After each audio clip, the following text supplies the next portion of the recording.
Hello, and welcome to Duality Unfolding. So, this week, what I have for you is a reading on new beginnings. So, there will be 4 different readings for you to choose from. I'll show you the different cards that you can use to choose your group reading option. And just like last time, I will share my personal reading at the end if you would like to watch.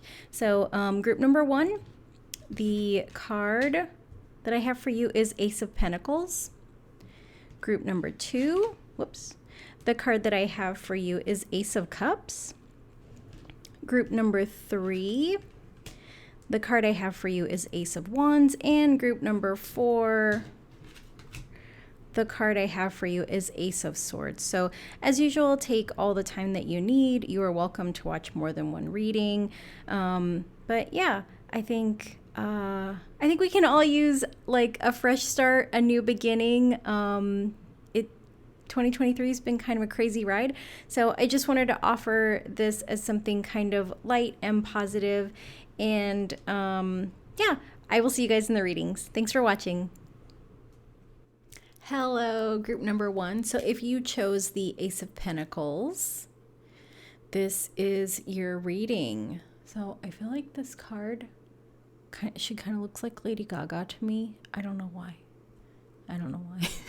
Just the face. But yeah, so this is from the Voices of the Arcana Vox Tarot. But I will be doing your reading with the Happy Tarot. And then I pulled 2 cards from the Goddess Guidance Oracle deck, as well as 2 tarot cards for your energy and then the energy of your new beginning. So we will get into it. So the tarot card for your new beginning is the Knight of Swords. And so this card is associated with the heart chakra, 20 degrees of Capricorn or 20 degrees of Aquarius, which is interesting. The date's January 10th to February 8th, and air. So this card, the message is ambitious accomplishment. Ambitious accomplishment, seize the moment, big changes, tenacity, and determination. Sorry, I don't know why that was so difficult for me. But the Knight of Swords is the fastest moving knight in the tarot. So you are like, you're ready to get some things done. You're ready to take action on something, which is always great for a new beginning, right? To get that quick start, motivated, open, excited. And so the goddess card that came through is Kali, which is endings and beginnings. The old must be released so that the new can enter. And so, I mean, what better card for a new beginnings reading, right? That the goddess Kali Ma is here to help you close something out, clear that out so that there's room for something to come in. I don't know if you can hear that crying. That's Ben. I had to kick him out because he was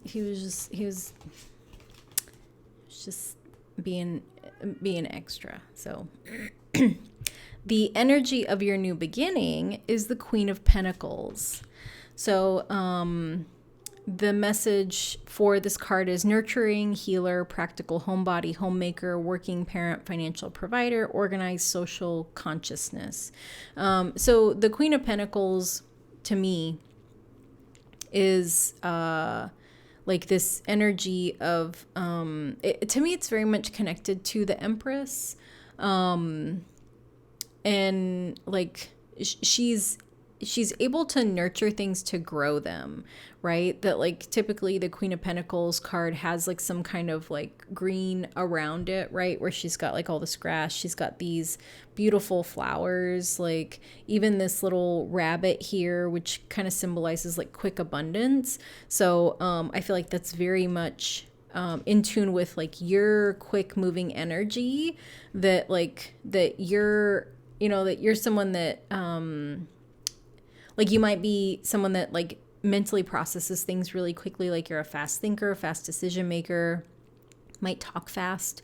And so the energy of your new beginning is very much kind of matching that, where it's like this abundance that it's going to come in pretty quickly for you. And so the oracle card or the goddess oracle card that came up was the green Tara. And the message is start delegating. Ask others, including the green Tara, to help you instead of trying to do everything by yourself. And I feel like that's very, it very much resonates with this card as well, because like the queen doesn't do the doing, right? The queen influences those that make the decisions. The queen influences like the people doing the doing. So you're being encouraged, like, maybe this is an up leveling for you. Instead of being the knight that runs and does all the battling, that you're starting to kind of delegate things to people, to have them take care of those things. So this is interesting. I'm interested to see what comes up in your reading. Okay, so the main focus of your reading on New Beginnings is the Emperor, but he's in reverse. So let me show you upright what he looks like. So he's kind of a jovial fellow. He's got, his little throne, and look at his little smile. What a cutie pie. The Emperor card is very much about autonomy and power. And so for me, because this came up for you in the reverse, along with this start delegating card, you might have some issues around like your own authority or your own power. And so it could be that, like you're not comfortable asking people to do things. You're not comfortable asking people to take care of things. But that's what you're being encouraged to do, is to start delegating, right? Asking others for help instead of doing everything by yourself. The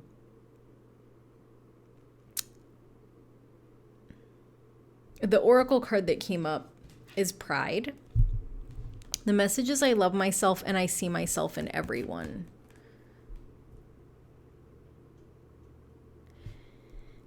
And so when I look at these two together, the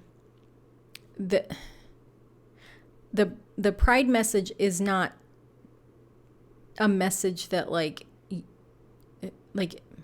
you need to lean into having pride for yourself. Like you need to lean into like seeing yourself as someone that's powerful, right? And so I don't know if maybe you've had experiences with people that like abuse their power. Maybe you are just like a really humble person and you don't want to like put yourself over anybody else. But like that's not really like that's not how personal power works. So a lot of times like when we are someone that is in our healthy sense of power, excuse me, other people recognize that, and we can be called into situations where like that personal power is needed, right? Like, and I'm thinking especially like a work situation where it's like, okay, you understand how this system works better than anybody else, and you're a really solid decision maker, and we need someone to train these people, we need someone to lead these people, we need someone to guide these people, and so that's you're the most experienced, right? And so you might have this initial reaction of like really intense humility of like, no, anybody can do this, like it's I'm not anybody special, and so like being in our personal power and like having a healthy sense of pride isn't about specialness, right? It's not like you weren't picked to, be put in a position of power because like you're the like most popular or you're like this bright shiny star that everybody likes. It's like you legitimately have like you're being put in these positions because of merit, right? That either like you have demonstrated that you're the most knowledgeable, you've demonstrated that you're comfortable making decisions, you've demonstrated that you are good at taking care of people, or that like maybe you haven't meant to demonstrate this, but like people are willing to follow you. People like to listen to you. People trust you. People find you credible, right? And so, if it's hard for you to see yourself in a leadership position, I would invite you to think about what it means to be a leader in your own mind, right? And then I would invite you to look at the people that you would willingly follow. Because I think what might be happening for you is that in your brain, what it means to be a good leader, or what you think other people think a good leader should be, is like very skewed, right? I think that it might be that you've been in positions where like the wrong people got promoted, the wrong people got put in positions of leadership and power, and they abuse those things.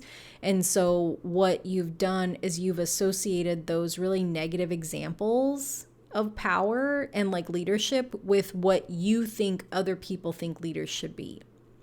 And that's not what it is, because like when you think about the people that you would willingly follow, what are the characteristics of those people, right?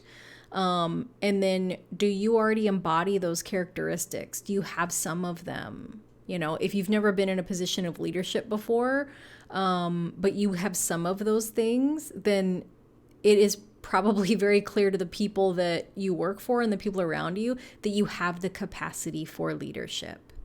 And so like, when we get put in positions of leadership and management, and even caretaking over other people, like we don't get put in those positions because we've like perfected leadership, right? It's not like, oh, you got to level 100 of leading and managing, now you get to lead. No, it's like, okay, maybe there's like 5 qualities that we're looking for and you've got 3 of them. The other 2 we can grow. Like you've got the baseline, like you give a shit about people and you know what you're talking about. That's all we need. And now we need you to get comfortable with taking care of people more than you already are. So I feel like that's what's coming up for you. It feels very strongly to me like work. Could be this Ace of Pentacles. It could just be what's coming through. It could also be like family stuff, right? So you might be a new parent. You might be in a position over some people that you can potentially have some really big influence over. But for me, for the most part, it feels like work to me. So if you're not looking for a career or work reading, then like you got 3 other ones to pick from, and it won't hurt my feelings if you skip to that. So the internal, the unseen thing that you're not aware of is the Death card in reverse. And so you know that something needs to end, but you're kind of stalling. You're not ready. And it's not that you're not ready for it to end. You're not ready for the new beginning. And so to me, this is very much like, this is like the big Kali energy that like something has to die, something has to end, something has to be completed so that something new can come in, and this being in the reverse, it feels very resistant. Like, no, like I'm not ready for the new thing yet. So it's almost like, to me, this energy very much feels like, you know how like, well, I don't really know what it's like now because I don't have kids. But when I was a teenager, like everybody could not wait until they were old enough to take driver's ed, right? It didn't matter if you were going to get a car or not. Just the fact that you could like learn to drive, that was a big deal. Like everybody's like chomping at the bit to get their driver's license because this is a milestone, and like just to be like, oh, I have my driver's license, But like I didn't know any of them, but like I think as an adult, like I've seen other adults that are like, I don't really want to drive. I don't need to. Like I'm good. I don't need to learn. And like, that's what this feels like. And it's not that they're afraid to learn to drive. It's not that they're not afraid of the test. They're not afraid of having their license. They're not afraid of the practice. Like they're afraid of the actual driving. Right. And like, there might be like legitimate trauma attached to it, right? Maybe they had like a really bad car accident, or like they live someplace where everybody's a crazy driver, which I feel like is a lot of places now. But I feel like for you, like I'm curious if if there's a part of you that knows that you will be a phenomenal leader. And if there's a part of you that knows that there's really big things that you are being called to move towards doing, and that's sparking a lot of fear for you. That like, no, not me. Like, no, that can't be me. I can't be an emperor. And like, that's no. I don't know things, and I'm not good enough, or like whatever your kind of internal programming is. Because I feel like that's what the resistance is. Like that, that there's somewhere that you are meant to go to, but like your ego mind, your maybe self-esteem, maybe limiting beliefs are just like, no, not us, not us, no. And so it's like, if you just stall long enough, then maybe some force of nature will decide that you're right, you're actually not an emperor. But that's not really how it works, unfortunately. Like this is kind of like your soul purpose, right? Like this is kind of what you agreed to do when you came here. And so it doesn't really matter how long you stall. You can't you can't change it because it's an agreement that your soul made. And I feel like for you, it's going to get uncomfortable eventually. Like what this might look like is you might get an opportunity to be a team lead, and you're like, oh no, I'm no, somebody's more qualified, and like they kind of are like, we really want you, and you keep fighting it and resisting it, and so then they're forced to pick someone else, and you have to work for that person, and they are terrible, and it's like, I could have done this. I would do way better at this. I will do way better at this. Or they're so bad at it that they see how good you are, and then they just lean on you, and you end up doing it. But now you're working for like a total shithead. So, and I don't want that for you. You don't want that for you. The oracle card that came up with this is the Finding card. And so to me, like what this really kind of is about is just like finding out, like, finding out why you're so resistant, but also like kind of thinking about like finding those parts of you that are excited to do this leadership thing, right? Because I feel like this is very much like your ego. This resistance is like your ego in your mind. Like, no, we can't, but you've got all this like energy around you for like new beginnings at work, new beginnings, like start delegating. Delegation happens when you're in a position of authority. Like the Emperor is the authority card. So kind of finding the time and space to figure out like, why am I so resistant to this? And like, how could I maybe possibly be good at this? Right? Like, is it possible that I might possibly be great at this? Or even like halfway decent at it? Like we'll start slow and easy for you. That like, is it possible that I might be okay at this? Yes, you'll be phenomenal. The next card is, this is interesting. Okay. Sorry. Sometimes when like, I haven't flipped over all your cards, but sometimes when all of the cards come up reversed, I feel like I should just flip them up, right? If they're all reversed, but they're not. So the next card that I have for you is the Hierophant reversed. And so this is the Hierophant upright. So far you've gotten 3 major arcana cards. So this is I just want to acknowledge, like, this is a big shift for you. This is a big change for you. And so even though, you got the Knight of Swords, which is fast moving, got the Queen of Pentacles that, has abundance to it, it doesn't necessarily mean that you have to like rush into this. Excuse me. because with these three major arcana cards so far, like this is a really big change for you, and like big things are hard. Ace of Pentacles. Pentacles are one of the slowest moving energies in the tarot. So like I just want to tell you, like, you don't have to rush. Don't feel rushed. Nope, nobody's pressuring you. Please don't pressure yourself.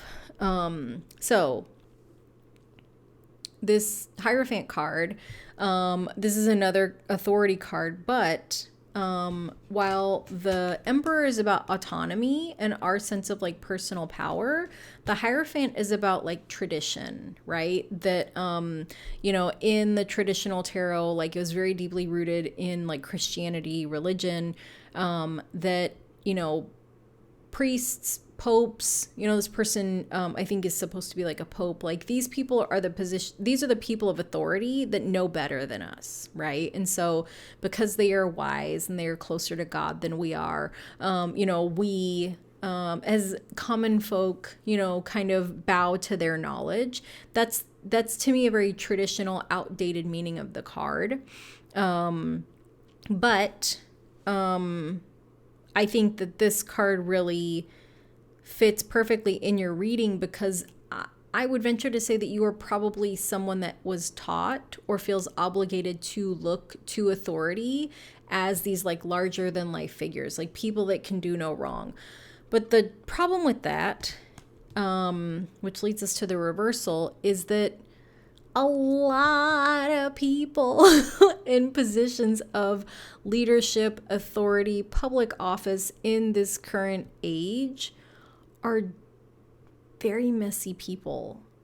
And I feel like, to just talk about like work specifically, I feel like what we've seen in the last, what's become glaringly, blatantly obvious to a lot of us within the last couple years, I would say especially since like the pandemic, is that you have a whole lot of people vying for manager positions because they want manager money, but they don't want to do manager work, right? Like they are more than happy to make $120,000 a year as the director, VP, whatever. But like they don't know how to manage people. They don't know how to take care of people. They don't know how to do a lot of like the decision making and directing and like a lot of these things that are part of their role, they don't know how to do. And so what that has caused is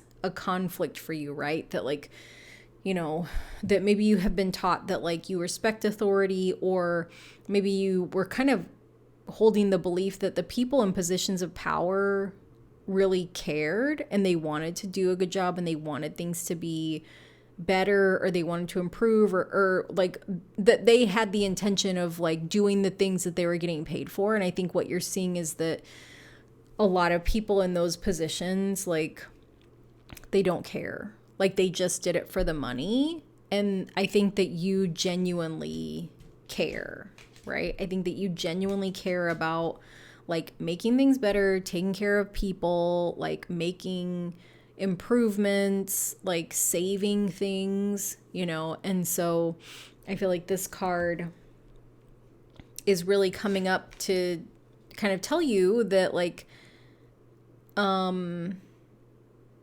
old way is not the best way, right? That like tradition is not going to save us, and that you have to start looking to yourself as your own wise leader, right? That like we can be our own Hierophant. Like we don't have to wait for someone to tell us. We don't have to wait for someone to teach us. We don't have to wait for someone to validate us. Like we're fully capable of like going out, seeking out the knowledge and the wisdom, learning it, applying it, practicing it, seeing the areas that we need to change and improve, making those changes, and then continuing to like keep learning and doing, as well as like picking people up and bringing them with us. You know, that I feel like the old way of leadership in business is that like you learn trade secrets and you don't share it with anybody except for whoever you're like cliquey with, right? And typically those are the people that are going to get you promoted.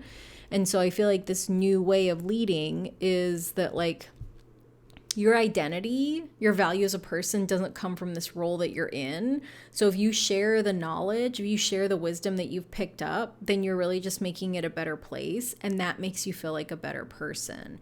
Like that makes you feel good to help other people. Because like the old way of managing and leading is that you had to get to the top of the pyramid so that you could tell these people what to do and so that you could make sure that you didn't do as much, right? And so this new way is really about like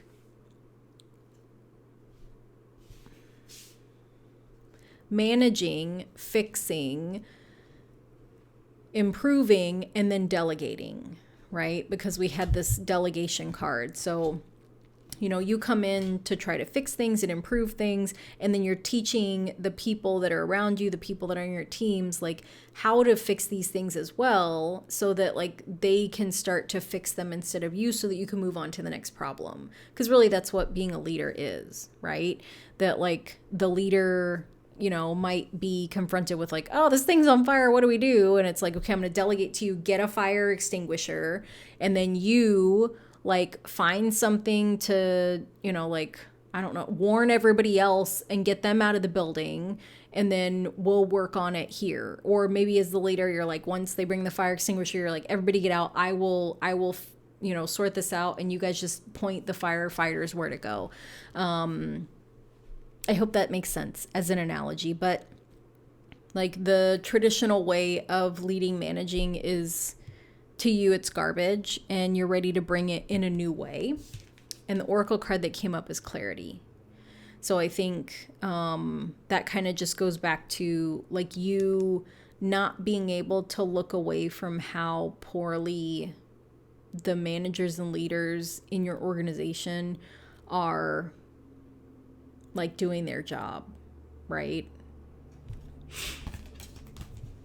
Okay, so the next card is, okay, so this is something that you kind of need to resolve for that new beginning to really start to come in. And it is the Three of Wands. And so this this is a card of management, which, oh, the irony, right? Like this is literally like the manager is watching the ships, right? He's got his little assistant manager. This is Mr. Adorable face. And so he's watching, these kind of ships go out or come in. And so this is also a card of planning. So you're being encouraged to kind of look at all these things and like create a plan for yourself. If you are not yet comfortable with being a leader, are there ways that you can learn more about leadership, right? Is there a plan? Do you have a plan to like maybe work with like a career coach around like what it means to be a manager leader? Like, do you want to go back to school and get like maybe your MBA, or like, do you have like a mentor that you think is a really great leader, and like, are there things that you can talk to them about and learn from them? Are there like smaller organizations or maybe like councils within your organization? Are there like volunteer organizations that you can work with where you can volunteer to like lead small groups to practice, what it means to like be a leader in an environment that's kind of like lower pressure, right? Even if you like play a sport, let's say that you played softball for years, like, can you volunteer to be the assistant coach next season, right? Because that's a leadership position. Even if you like, let's say you volunteer at a food bank and they're like, we need somebody to kind of be the lead for this other group that's coming in, right? Like there was, I think I was living in Texas, and like we volunteered at a food bank, and like it was like the office I worked in, and like when we came in, there was a person that told us, like, explained everything, like how everything works, right? And I don't know why I'm so itchy right now. I don't know what's going on. Sorry, I'm like, I don't know what that means. Are you itchy? I don't know. But when we came in, they kind of explained to us, like, this is how we sort the food that comes in. Like, this gets sorted and this goes here, this goes here, this goes here. This we have to throw away. Or like, when you find this, go get that guy, right? So it's like, that's a leadership position. Like you're explaining, you're doing a little bit of training, you're explaining what people need to do. And you kind of, like the lady that had kind of trained us or like guided us, like she, I think the first maybe hour we were there, she kind of was like, you know, making sure that like we didn't have questions or like, you know, just kind of helping out here and there and letting us do stuff. So, but you're being encouraged to kind of sit down and visualize and create like a plan. It doesn't have to be like a hard plan. It doesn't have to have dates. But even just kind of taking a mental look at things and seeing like, okay, what are the parts of leadership that make me uncomfortable? And it could be conflict, right? Conflict is hard. And so maybe you just kind of look up a couple business articles on the internet about like conflict, or you find a YouTube video that talks about like, maybe it's like a YouTube HR video about resolving conflict, or it doesn't have to be like a really hard structured plan of like a college degree. Like it can just be like learning things, you know, like learning about yourself, like what parts of like being in a leadership position make me really uncomfortable, and like how do I kind of learn about those things, because like that's going to help you be ready for when the opportunity opens up, you know, because I feel like that's what's coming. And then the oracle card that came up is fear. I realize that I am testing my resolve to live in the energy of love. And so I think that, you know, like that fear needs to be resolved. And the way that you can resolve the fear is really just kind of creating that plan and thinking about like, what is it that really scares me about being in a leadership position, right? Because I've already kind of called you out about being resistant about being a leader, you know? And so it's like, now that you're aware of that, now that you're aware that you like, now that both of us know that you've been actively resisting it, it's like, okay, let's make a plan and let's kind of dig in and see like, what is it about being a leader that scares me? Like, how do I take a look at that? You know, and like I mentioned with the Hierophant card, like this is not a speed race. This is not Olympic 400-meter dash. Like you don't have to do this super fast. This is your life, so you can take as much time as you want. But I think if you continue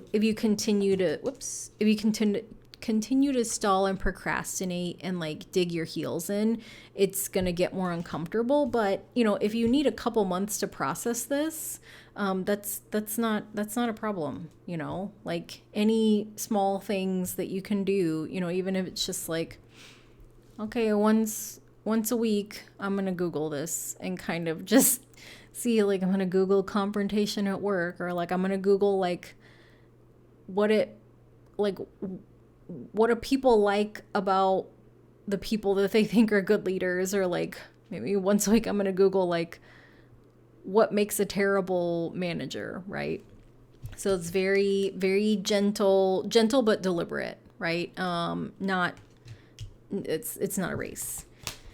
Okay. And then, we got this little guy again. Okay. So the the understanding for like your new beginning is it's the Knight of Swords. So it's like, again, we got two Knight of Swords. So what does this mean? I feel like this means you are it's a return to self, but it's also an up leveling. So it's almost like a full circle moment, which logically that does not make sense to me. Like that's just kind of what's coming through, that it's a full circle moment. But you have some place to be. You have some things to be doing, right? Because like, what do knights do? Knights conquer the dragon. Knights save the princess. Knights go on adventures. Like, there's something that you're meant to do. Like, there's some action that you're meant to take. And knights are always excited for whatever they're doing, right? Like I would be a terrible knight because I don't want to rescue anybody and I don't want to kill a dragon. I don't want to get fire breathed on me.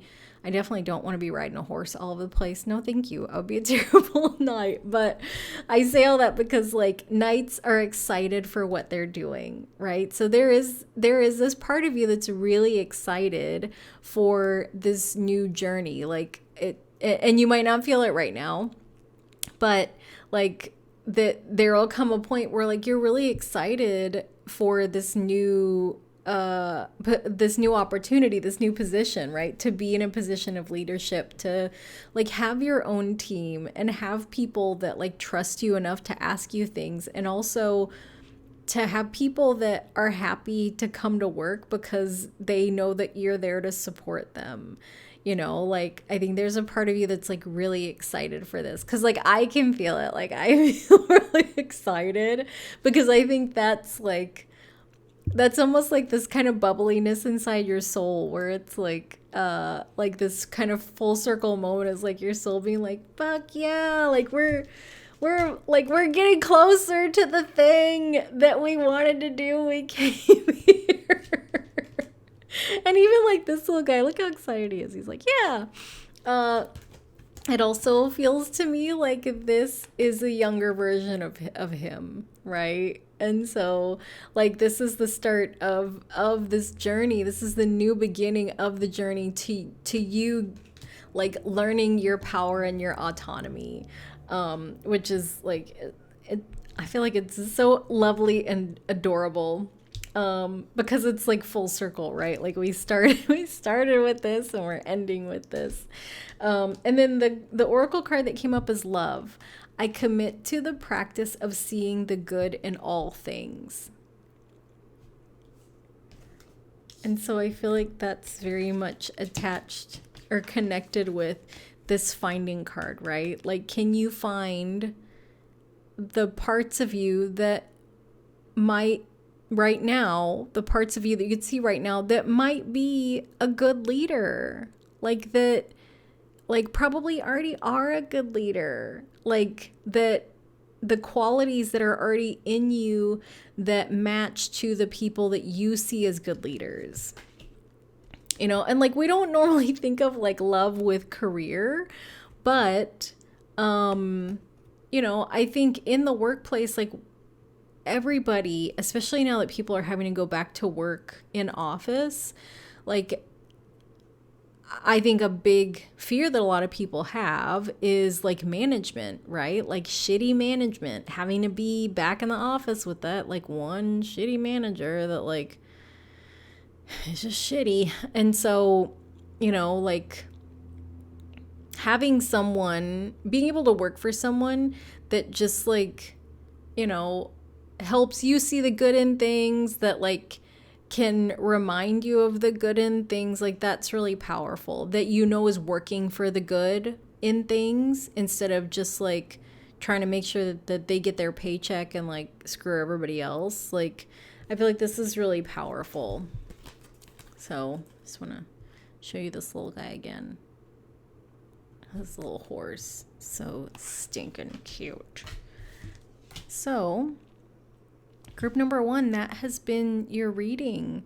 I hope that you enjoyed it, and I hope that it was helpful. And yeah, I'm really excited for you. I'm really excited for like, as you slowly start to kind of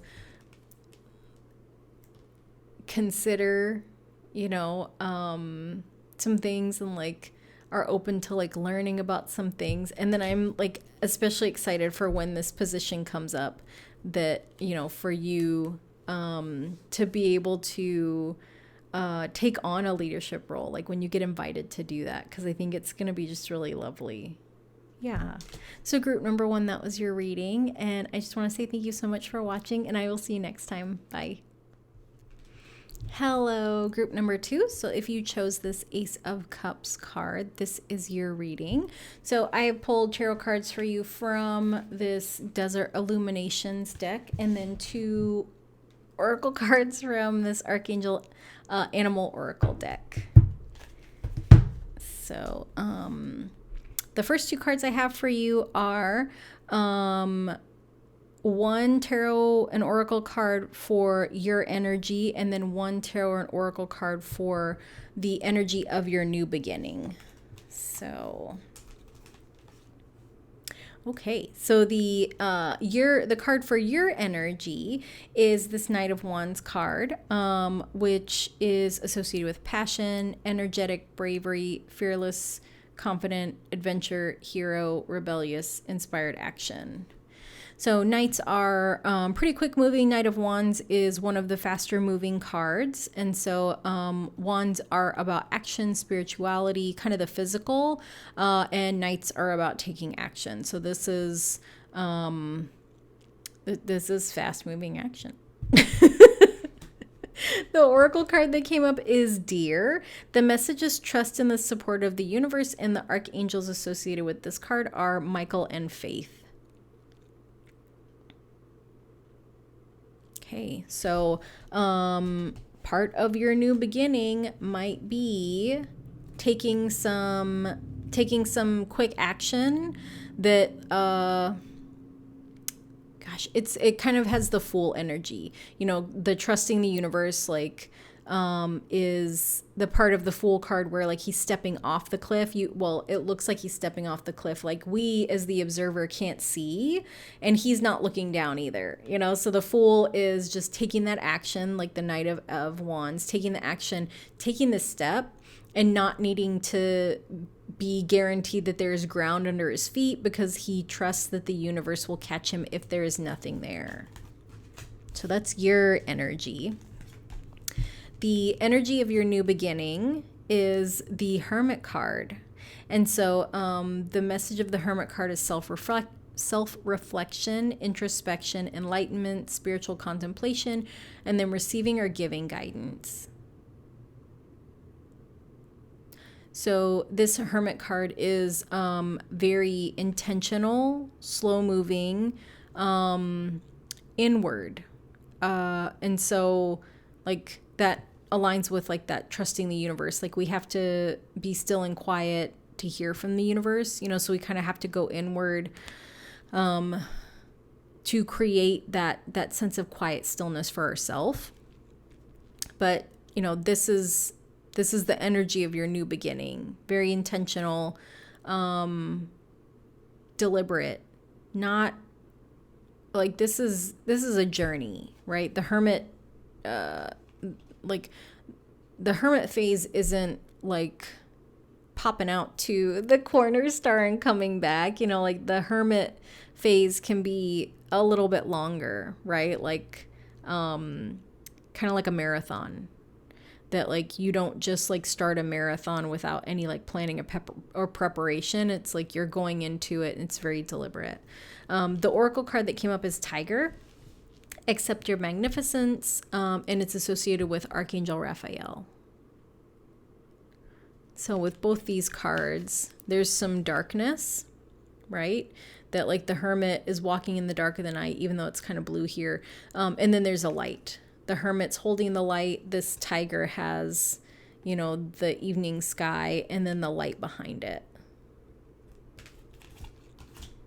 So let's get into your reading, and if I can pick up these cards. I'm struggling. My nails are too long. Okay, so the focus of your reading is this Five of Swords. This is very interesting because Five of Swords is it's kind of a card of drama. Well, Five of Wands is a card of drama. Five of Swords is, I'm not crazy about the energy of the Five of Swords, right? Like we see, I mean, and this is a great depiction of it too, because like we see this woman and she's got all these swords, or these daggers, you know, but there's a lack of clarity here, like not being able to see something. And so what my mind is telling me is that that Neptune is retrograde right now. And so Neptune can bring this kind of fog over our minds.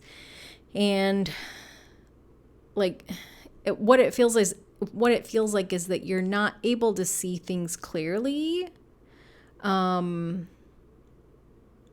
traditional Five of Swords has like three people in it, where there's one person that has taken all the swords from two other people. And so I like that it's just this one person here, because it takes away kind of that like deceptiveness, like that kind of shady, grimy energy that like I feel like Five of Swords kind of has. And with it just being her, like it feels like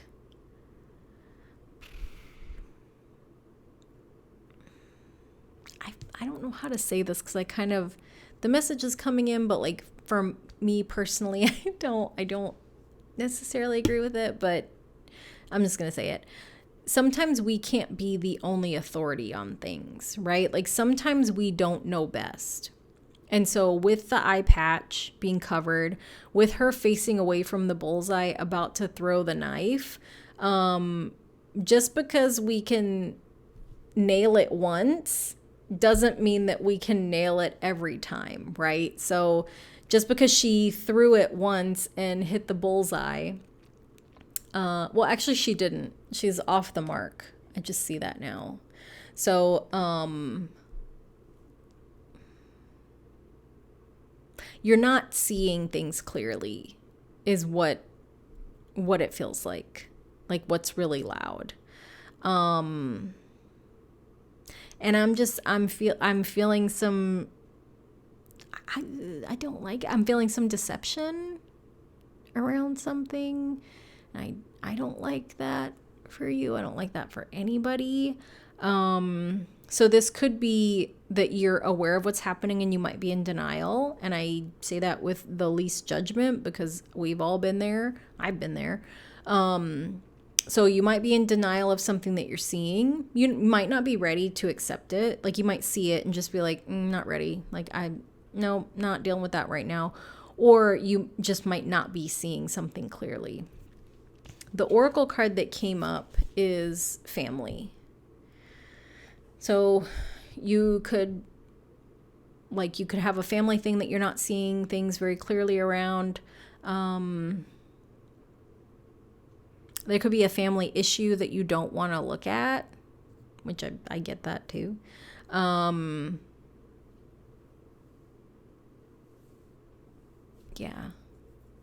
There might be some deception going on with your family. Yeah. Let's pull the other cards and see what's going on. Let's see. Okay. So we have got the Three of Wands in reverse.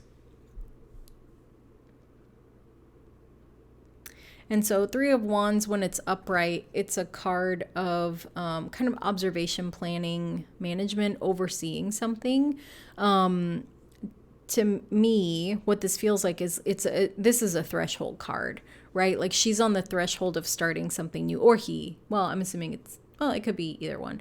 I'm assuming this person is at a turning point, right? Because like they haven't stepped through the threshold. We can see from kind of the perspective that they're still they haven't entered into it, right? They're about to, but they haven't yet. Because this is in the reverse, like to me, you're not ready. You're there. You know that you need to walk through it, but something's telling you this ain't right. This ain't right. Yeah. So it's these two together. I don't know who this is going to apply to. If you are engaged and you are getting cold feet, I need you to trust your gut. I need you to trust your gut, because that's what this feels like. This very much feels like you're about to start a new chapter with someone and you're not seeing the full picture. And you like, this is I feel like this is how you're presenting to everyone else, right? Where it's like you are playing it cool, even though you know that you can't see things, and even though you know that whatever this is missing the mark, but your soul is like, no, nope, No. Like, not, I'm not ready to make that. I'm not walking through that. I'm not taking that step. I'm not signing on the dotted line. I'm not agreeing to, no, no, thank you. It's almost like you can't walk through the threshold. You can't sign the contract. You can't make the illegal agreement. Because this is, like, to me, this is like purchasing a home together, getting married, signing the contract. And I will also say, like Mercury retrograde typically is not the best time to enter into contracts. It's not a hard and fast rule that like you should not ever, like my Mercury, when I was born, Mercury was in retrograde for me. So it's like when Mercury is in retrograde for all of us, it affects my energy different, so depending on your natal chart and just depending on your intuition, right? Lots of people have like signed contracts, when it's been in Mercury retrograde and they've been fine. But to me, like your soul, your intuition, your higher mind, your higher self is like, no, that thing that everybody thinks we're going to do, everybody thinks, or that we've been doing maybe. No, no, thank you. Yeah. Like it's almost like if you are at this threshold and like, even if somebody tried to push you through it, it wouldn't happen. Like it just, everything in you, like you can't move because you're not supposed to. So the part of you, because this really feels like, it feels like this is your mind, right? Because also swords, like this is your mind where it's like, it's not a big deal. Like we can deal with this. We can deal with that. We can make excuses for this. Like it's fine. It's fine. We'll deal with it. It's fine. It's fine. That's your ego and your brain. But like wands are about spirit, right? So like this is your soul, and your soul's like, ain't no fucking way. Like, not in this lifetime. You will not push me through this threshold. Nope. And so the oracle card that came up with this one is healing. So I don't know if whatever this situation is for you is sparking something that needs to be healed before you can walk through this, or if this thing is the thing that caused you the damage that you need healing around. It's kind of feeling like the second one. It's feeling like you need, whatever this situation is, you need to heal from it. And so you can't move forward. Moving forward in that situation is going to cause you further damage, trauma, hurt, wounding. And your soul is like, no, we can't go any further. We won't go any further. And now we have to make a U-turn to focus on us and focus on our healing.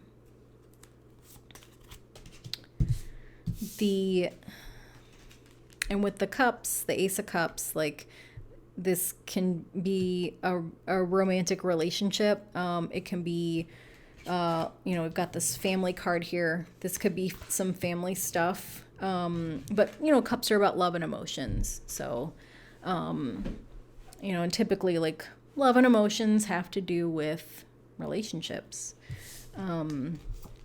Okay, so the next card that we have is the High Priestess, but she came up in reversed. I will show it to you upright. So we've got this really beautiful, magical being. And with it being in reversed, the message that came through is that you're not trusting your intuition. You're not trusting your soul. Excuse me. And it is becoming more and more obvious, right? And I feel like this is hard because when we make excuses for people and situations that might not be good for us, and then we see more evidence that they are not good for us, and then we see more evidence that they're really bad for us, and then we see more evidence that they're causing us harm, and then we realize that we kind of knew that it wasn't a great idea, we can get into this weird space of almost getting resentful with our intuition, where it's like, well, now I don't want to listen to you because now there's this part of me that's like right, and I'm in pain because I was wrong, you know? And so I feel like that's very much like the ego, right? And like these two both came up reversed, you know, and we could venture to say that they look very similar if she took her little, you know, she took her hair down and could, you know. And so when we do start to accept like our soul's wisdom, when we do start to listen to like our intuition and our higher power, like the world has taught us that like when we are wrong and other people are right, that we get like a big fat I told you so a couple times in the face. That is not how spirit works. That is not how our higher self works. That's not how our intuition works. That part of us is coming from a place of love, which is the oracle card that came out for the high priestess. It's calling us forward to something better because it loves us, right? Like our spirit, our higher self is never nudging us to listen so that it can tell us, I told you so. I told you so. Our higher self and our soul and the universe, spirit, like divine wisdom is calling us in so that it can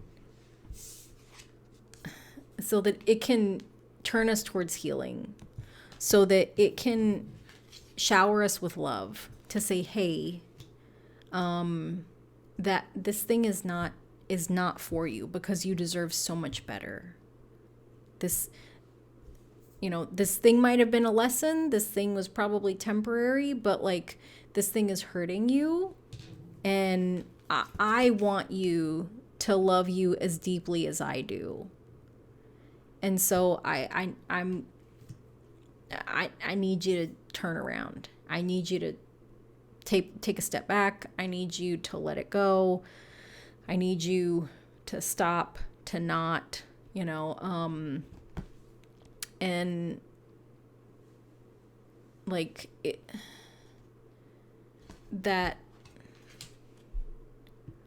higher wisdom, like it's only ever bringing us things, right? So it's like, you know, like this dove can represent like, you know, spirit, and it's bringing something, right? It's bringing like this little kind of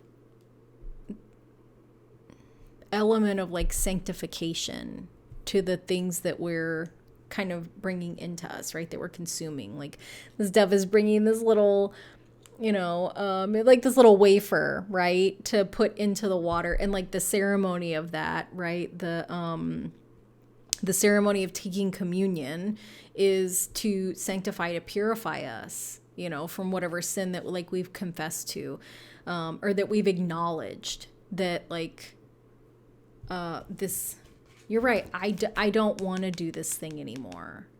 And spirit, like, I don't know how to stop it, you know? And so then it's like spirit comes in and is like, well, we are, I'm putting a hard stop on this. We are not walking through here. You know, I'm going to turn you towards healing. I'm going to give you an out so that you can focus on your healing. Right. And so it's like that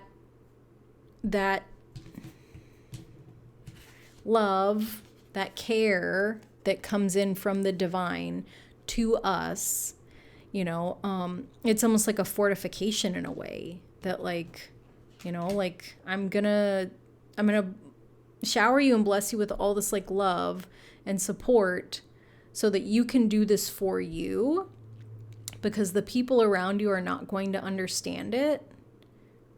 And I need you to be strong enough to know that it doesn't matter what they do and don't understand, you know, that like your intuition, like your higher self is showing up to be the support system that you don't have around you, which I totally get that. I've been there. The before your new beginning, well, the thing that's bringing about your new beginning, really, like this is not what's needed for your new beginning to happen, is the Justice in Reverse card. So things are grossly out of balance, unfair, unbalanced. Like whatever this situation is, whatever this thing is that you have thought you didn't have clarity on, that you really do, but you were in denial, which I totally get. Again, not judging. It's caused so much imbalance in your life, that like it's not something that can be rebalanced, right?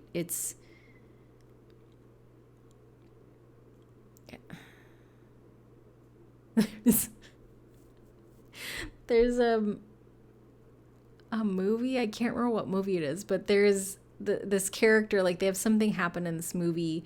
Essentially, like somebody gets killed that's not supposed to get killed, and the character says, you can't unfuck what's been fucked. And so, like, that's what this feels like. That it's like some things are beyond repair, and that's what this is. And so when we look at this Justice card upright, we have a woman with a shotgun, and she's got the scales of justice on this lapel. This is a kind of unconventional depiction of the Justice card. But I feel like it's very fitting for your situation, right? That for justice to be restored, for fairness to be restored, for things to be brought back into balance, there has to be a very hard ending to something, right? So it's like if you were to ask this woman a yes or no question and you got a no, there's no question about whether she's serious about the no, right? Like this is a hard no. And the oracle card that came up was inspiration. And so we've got this kind of angelic looking woman holding her heart. And then she's got this light around her kind of solar plexus, like stomach area.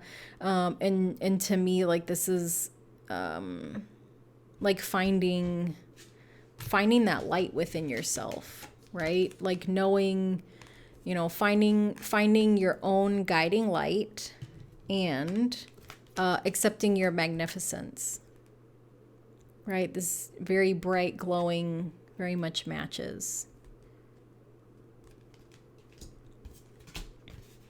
And being inspired to rebalance your life in the way that works for you. Because sometimes I think when we are in these not great situations, like these things happen, I think in one part because maybe we're not tuned in with our intuition, or we make excuses, or we really want it to work. But these things continue to happen because it benefits someone, and that someone usually isn't us, right? And so when we are in a situation where we have bent to someone else's will, we've swayed, we've kind of contorted ourselves in a way that works for them, and the people that ask us to bend and contort to them, like it's not one time, right? It's like a bending, like a bending to the point where you're gonna break. And so the only way I think to combat that is to have like a really hard, strong boundary for ourselves, and a lot of times that is what happens, right? Where it's like we get to a breaking point and we're just like, no more.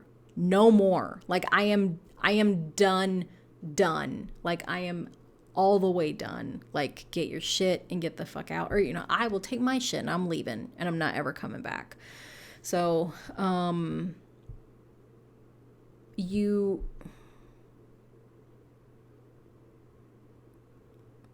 deserve to live a life where you get to stand tall.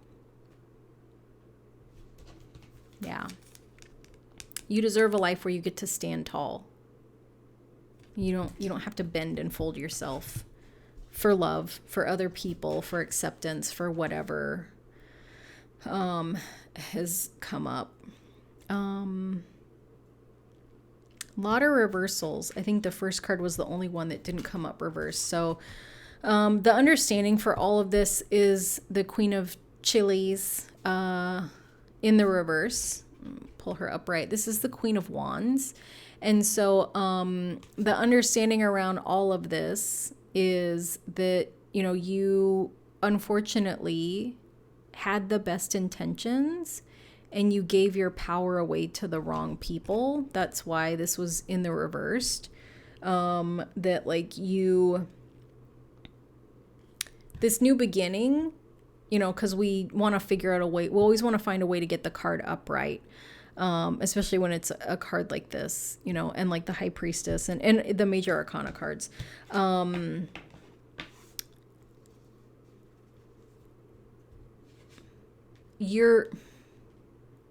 This whole situation has helped you to learn like what your power is, how powerful you are, like that you have power, right? Because I feel like we learn best from contrast, right? Like we learn what hot is by learning what cold is. We learn what smooth is by learning what rough is. Like as human beings, we learn best through contrast.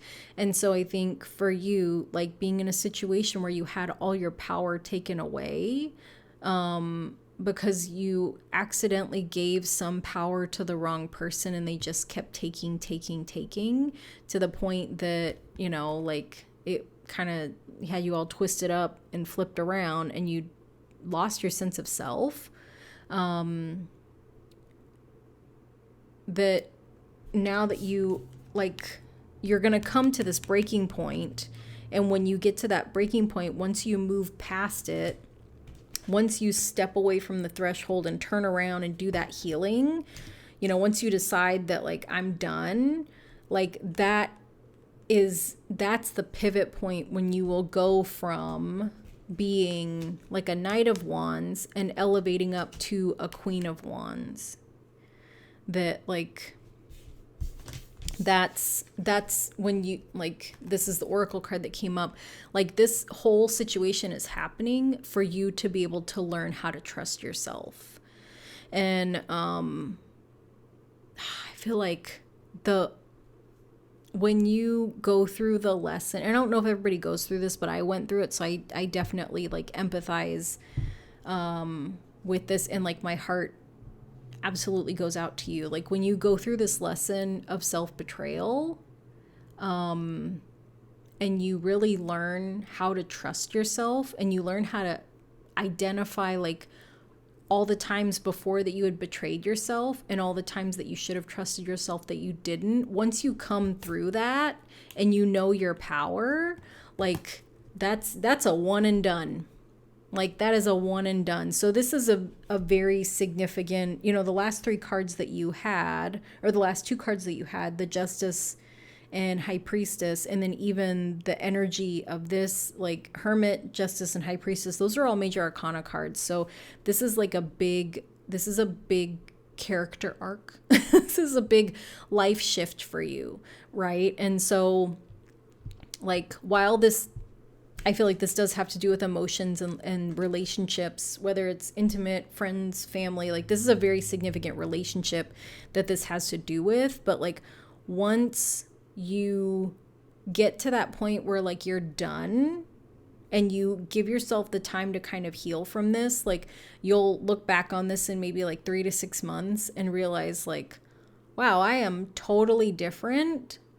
And you will have situations come up in your life after you recognize your own power that like you, like it'll be quick, right? Where like things will come up and you're like, nope, I don't do that shit. And you won't feel bad about it. And you'll also kind of reflect like, wow, a year ago, I never would have been able to say this to someone. And now like, absolutely no problem. I don't second guess myself. Like I know my value. I know my power. I trust myself. And that is not it. That is not for me. And like, I don't feel bad saying no to an offer that is not for my best, highest good, because I did that before and it was really painful, and I don't do that shit anymore. I feel like that's all of this is happening for you to get to that place, to know, like, to fully know your power and your value, and to be able to like trust yourself over everybody, which I feel like is super, super powerful, because when you're in that energy, like, you attract and draw in completely different people, right? That like, once you're done and you start to kind of heal and close out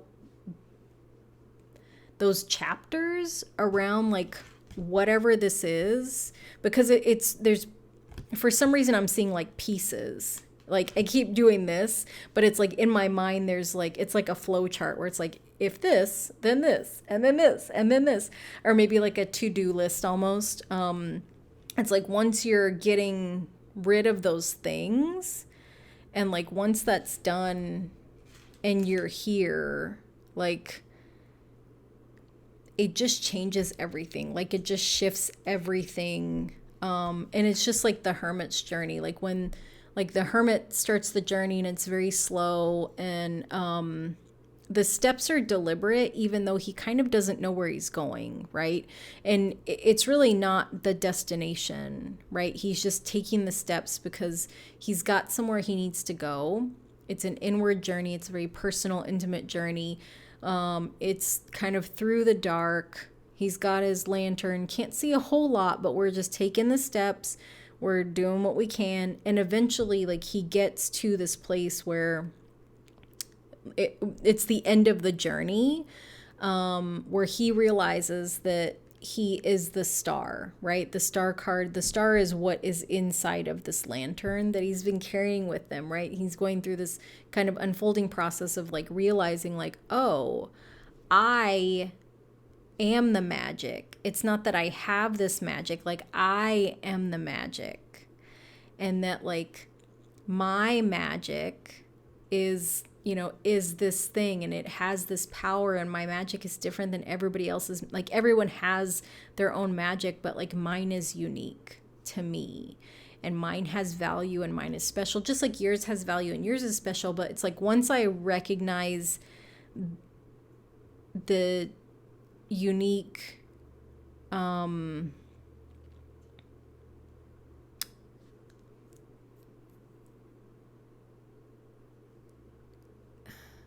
I don't know why I'm struggling with words. Like, once I realize what, it's not purpose, it's not intention, like, I don't know why I'm having a hard time like putting words to it. It's like, once I find myself, and I find the magic of myself, I don't have to compare myself to other people, and there's not competition, and that like you will start to draw in the other people that have come to learn and see their own magic, right? And so instead of it being a competition like it was before, it's like, oh, we're just coming together to share what we have, because each of us has a different thing that we all value, and like the other person's value of it doesn't change its worth. And so it's like, it's not this weird comparison thing, right? It's just like this open sharing of like, it's like a potluck in a way, where it's like everybody's brought something for everybody else to kind of share and have a little bit of, but it's like, there's not a contest. It's not like there's no prize for who brought the best dish. It's like, we're just coming together to share these things for the purpose of communing. And so I feel like that's where you're going. Like, your new beginning is taking you away from, like, you're closing out being in community, which is like family, with people that didn't have your best interest, and maybe you didn't know that, but like you're on this journey, like seeing it, learning it, And then also learning like what your value is, like what your wisdom and your magic is, like what you will and will not deal with, until you get to the place where like you really understand and know yourself and your power, and that you have that trust for yourself. So yeah. Group number 2. That was your reading. So I hope that it was really helpful for you. I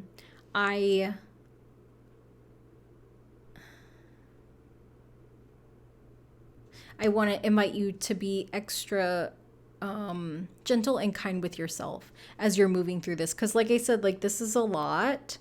And that this isn't smooth and linear and easy. Like this is big stuff to shift and work around. So like I would invite you to take as long as you need, and really kind of feel into like what is best for me. Like what do I need? And there might be days where you're like, I need to not deal with this shit. I'm gonna not look at it. I got one eye, I'm gonna close the other one because I just don't want to deal with it today. And you got to do what you got to do to take care of you. But I just want to remind you, that like that this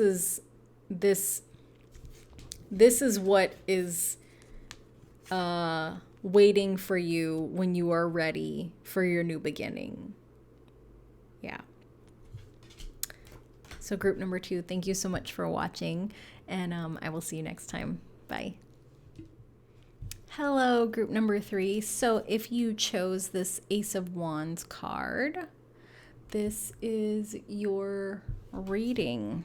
So I have pulled cards for you from the Star Spinner Tarot, as well as the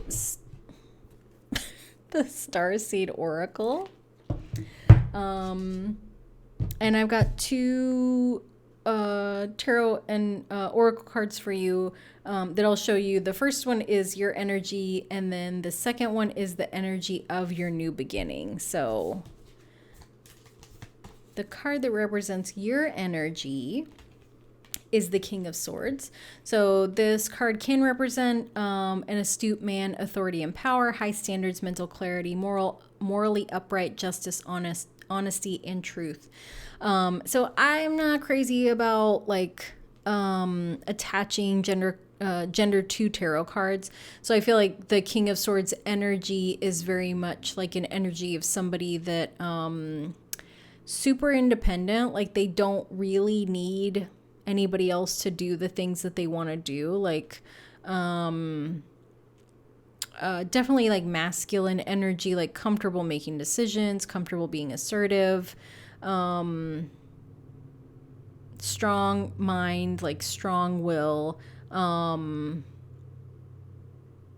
very like, even though it's an air card, like swords are air, like very grounded in who they are, like they know themselves, which is I think big king energy anyway. The oracle card that came up is water your garden, nourishment, body care, tenderness, and rest. And so in this card we have someone that appears, I can't really tell if that's like a male or female, but either way, this person in this card is alone. So looks like self-care.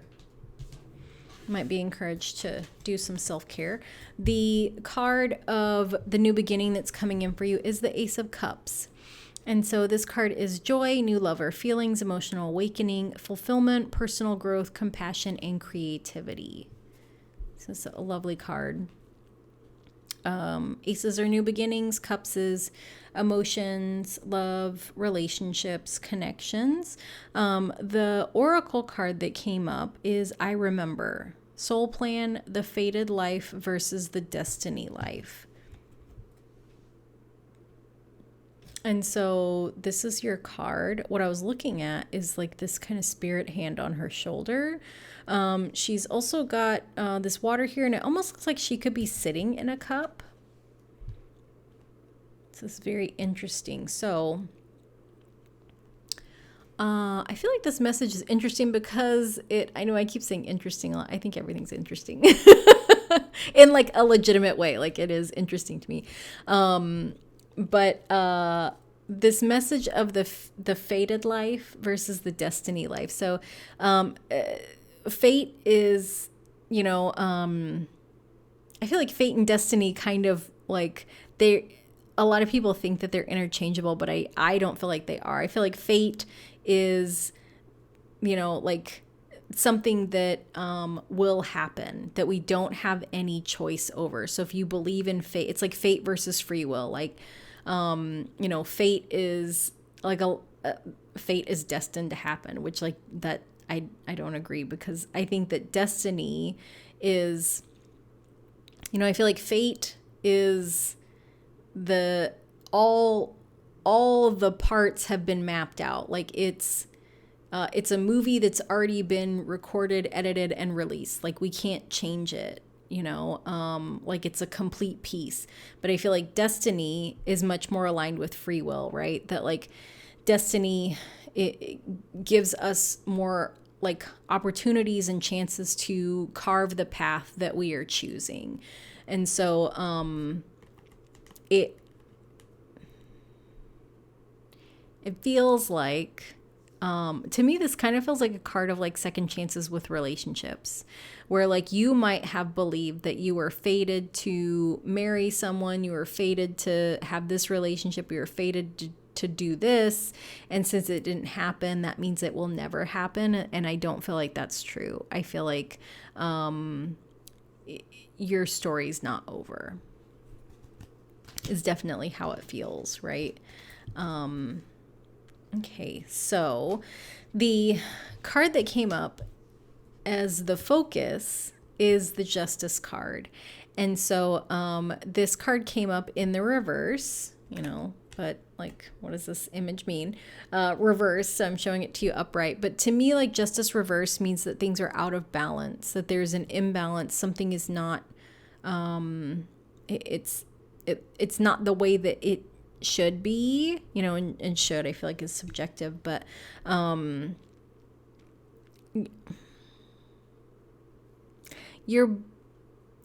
don't know how to say this without just, it feels kind of rude to say it this way, but I'm going to say it because this is how I heard it. Your belief system is skewed. And I think that your belief system, there's a lot of limiting beliefs in your belief system that like, and speaking from someone that very much feels this way or has experienced this, like, it feels like, this is never going to happen. It's never going to work out. Like, I'm not going to have the life I want. Like, it's very much like, and I feel like this aligns with like that fate thing, right? That like, because fate didn't pick me to have this life that I wanted, I'm a victim to that. And I don't have any power in this. Like, it'll never happen. And so woe is me, and like, I'm not calling you a victim. I'm saying that this is kind of this victim mentality because we've given our power away to fate. We've given our power away to this like inanimate being that can control things that I don't, and maybe you do believe this, but like I don't believe that that's how this works, because manifestation like, like if you have the power to manifest and attract whatever it is that you want using your thoughts and your mind, what if you're really just manifesting the things that you believe, which is that you won't have that love that you want, that you're just gonna be like alone forever. And so it's like, that's what's showing up, right? That like we have a tendency to collect evidence. We have a tendency to collect evidence for what we believe. And that if you believe that you're always gonna be alone and you've always been alone, nailed it. Right? Which is, I'm not laughing at you. It's really shitty. But I like, me too. Like I definitely like was there for a very long time. And the oracle card that came up is empathy. I am open to seeing both sides of a situation. which I feel like perfectly aligns with the Justice card, right? Because Justice is the scales. It is bringing things into balance. So instead of, holding these really skewed and kind of upside down beliefs about things, what if you looked at it, what if you brought it back into balance and kind of looked at like, well,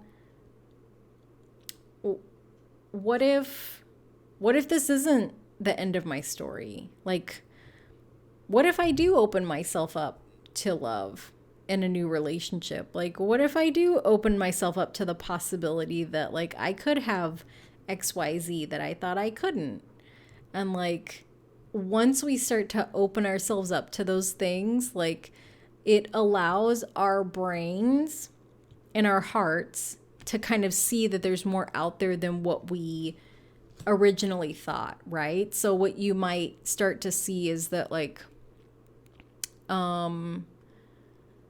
that you feel lighter, but also that like there's people that were in your situation that are now in the situation that you thought would never happen to you, right? And so it's like once we open our minds and open our hearts to the possibility of seeing something different than what we thought was the only thing we could have, the universe is like, okay, look at you changing your mindset.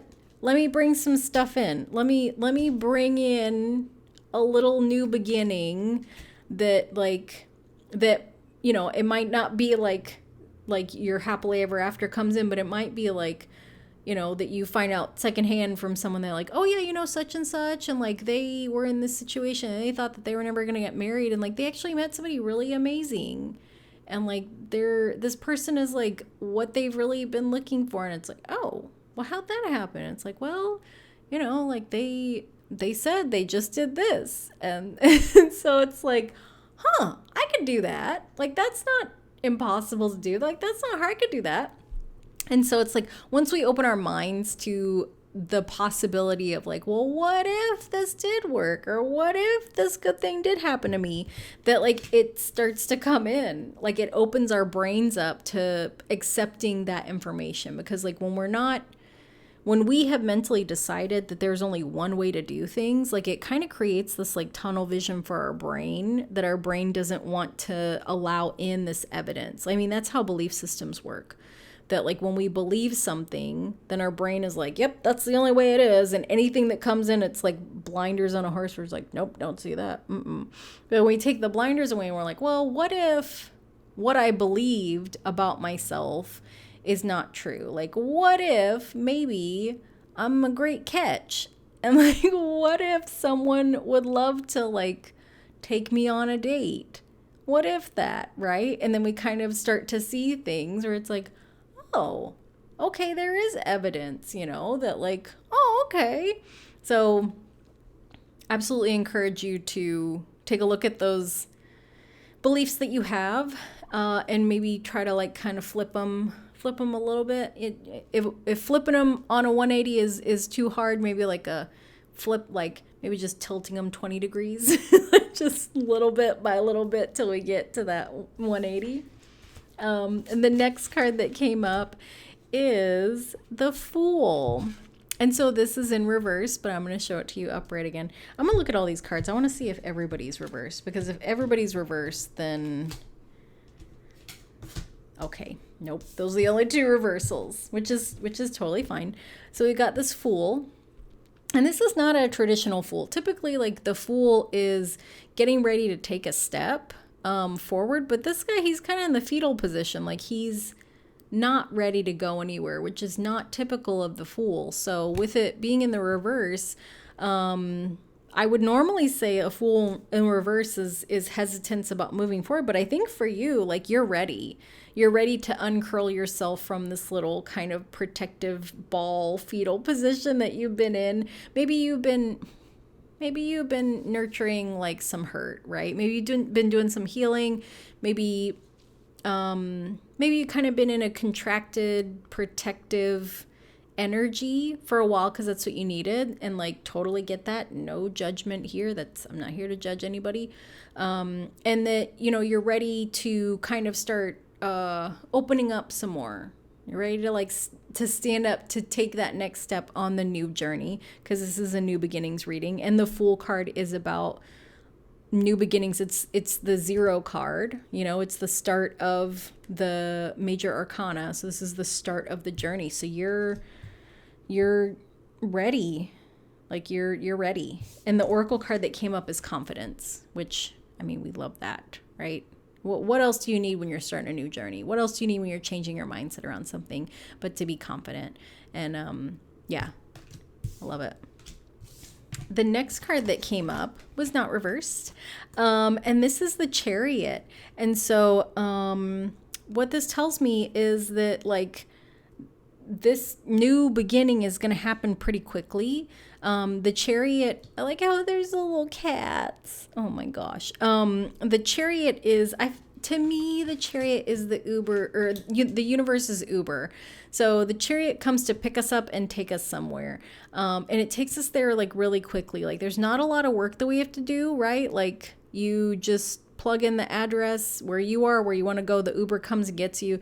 You don't have to tell the guy what exit, or girl what exit to get off of or onto, or like the speed limit. You just get in, sit in the back seat, and like take your ride, right? And then you got these little Uber cats that are gonna take you where you're going.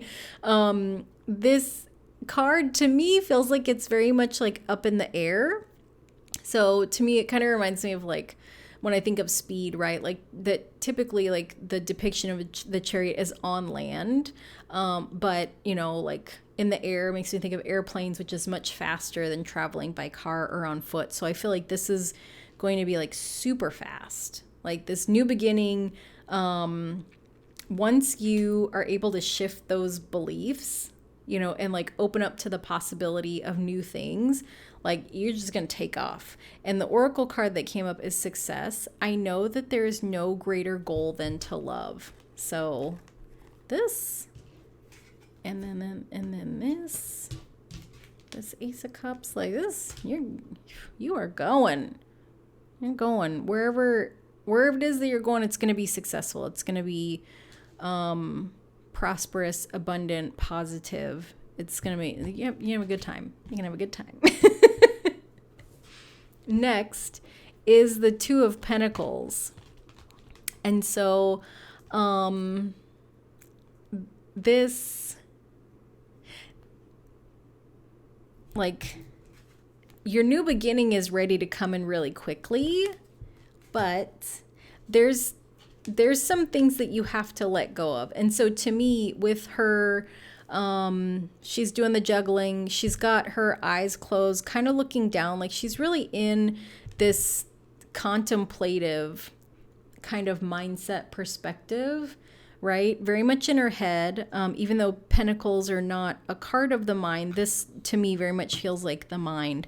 The Oracle card that came up is Death. I am learning that endings are merely beginnings. And so with these two together, like what this feels like to me is that, like, before this really fast new beginning can come in, because it's gonna be like a plane. It feels like your new beginning feels like a plane that like touches down and takes back off again.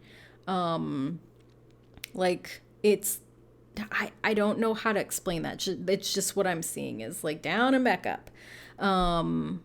And for your new beginning to happen, like you have to decide what beliefs you want to hold on to and what beliefs you want to let go of. Because there's like the Two of Pentacles is this kind of balancing, vacillating energy. And with the Justice card, like this is the scales. Do we have it in here? We don't. This is an interesting Justice card. There's no scales in here, but typically in the Justice card, there's the scales, right? Balancing the scales, making sure things are fair, making sure things weigh the same, making sure that we're doing what's just and right.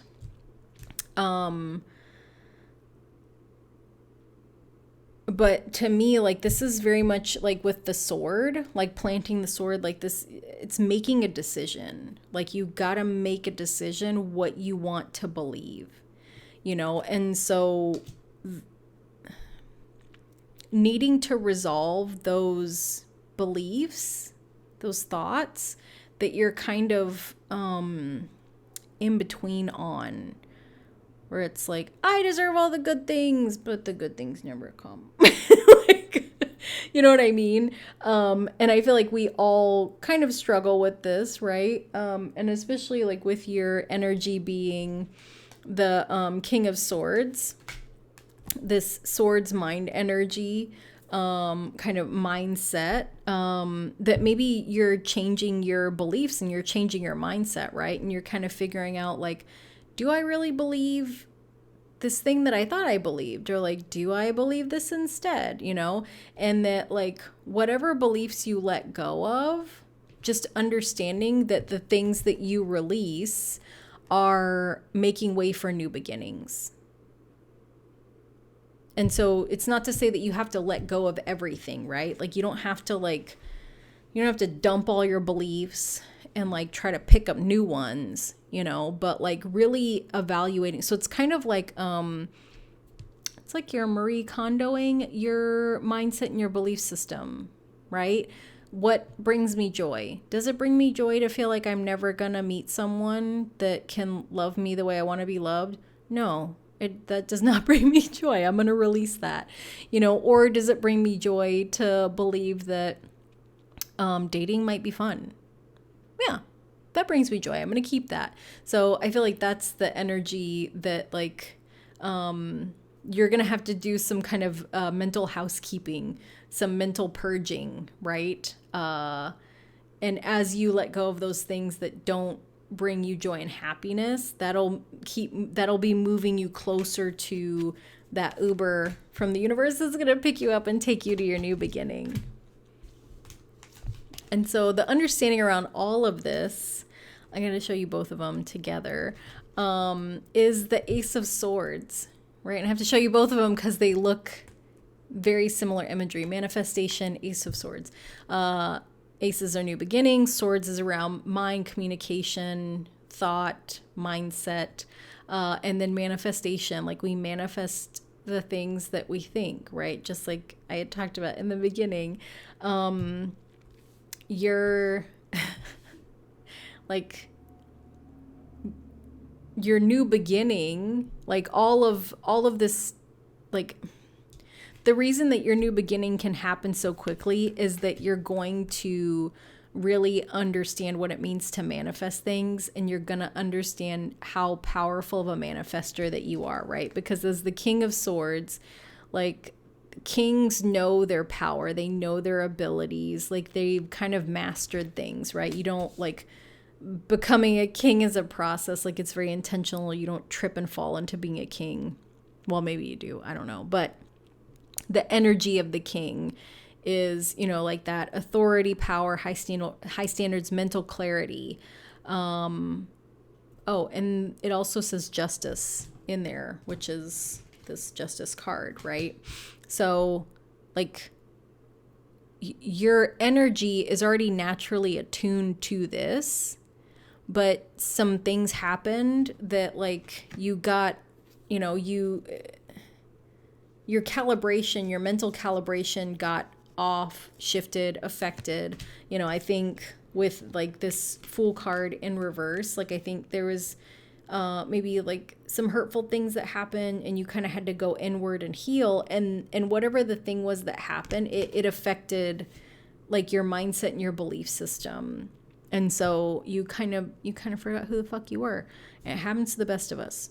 But like this recalibration of your belief systems is bringing you to this place where you understand how powerful of a manifester that you are, how powerful your mind is, how powerful your thoughts are, and how like fully capable you are of creating the reality that you want. Which, like, if you want love, you can manifest that. You know, if you want a new beginning where you just like, you know, like where you change some physical part of your world, you change some spiritual practice, you just want a change in general, you can manifest that. Yeah. Yeah, and I feel like this is going to happen pretty quickly for you. I think because you already have that King of Swords energy, and that like this just feels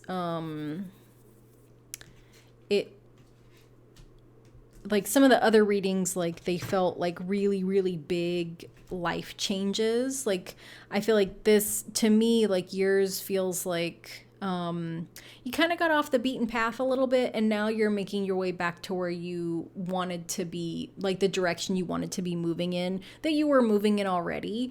You know, like you just kind of had a you took a detour, right? Like some things happened that you weren't expecting to happen, or that unexpectedly happened, and they caused some damage, and you got the car repaired. Now you're getting back on the road, and you're moving back towards that like destination of like your highest power, highest calling, highest good.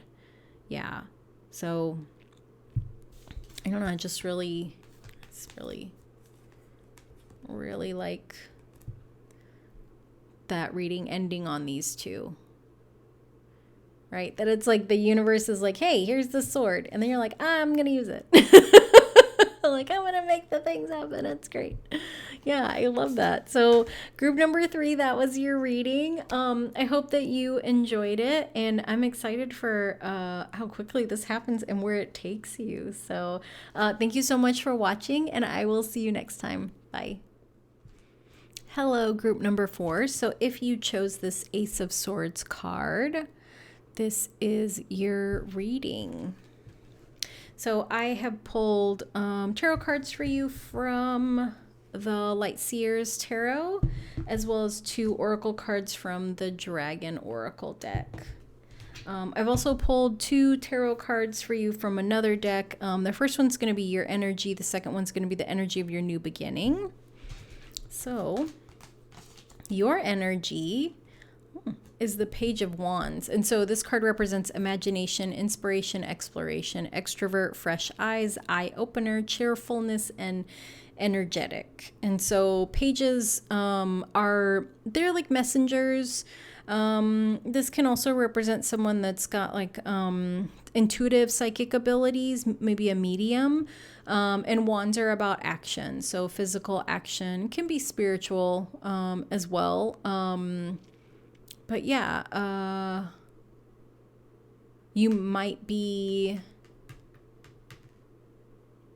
you might be starting to get messages, like downloads of like things that you're being called to do. I was gonna say things you're supposed to be doing, which is like, I mean, we all have things we're supposed to be doing, but these would be things like from the universe, right? That the universe is like, hey, I need you to do this. I need you to start learning about this. I need you to get on this. I need you to look at this. I'm going to give you a message about this. So it feels like your intuition is like your crown chakra is kind of opening up. Yeah. The oracle card that came in, or that I pulled for you, is Alpha Dragon. And the message is the Alpha Dragon harnesses the divine masculine power of creation. And the message is destroy the old, visualize your dream, help to manifest a new world. And then Alpha is the first letter of the Greek alphabet. So very much aligned with new beginnings, right? And I like that these two kind of the color matches, right? And even the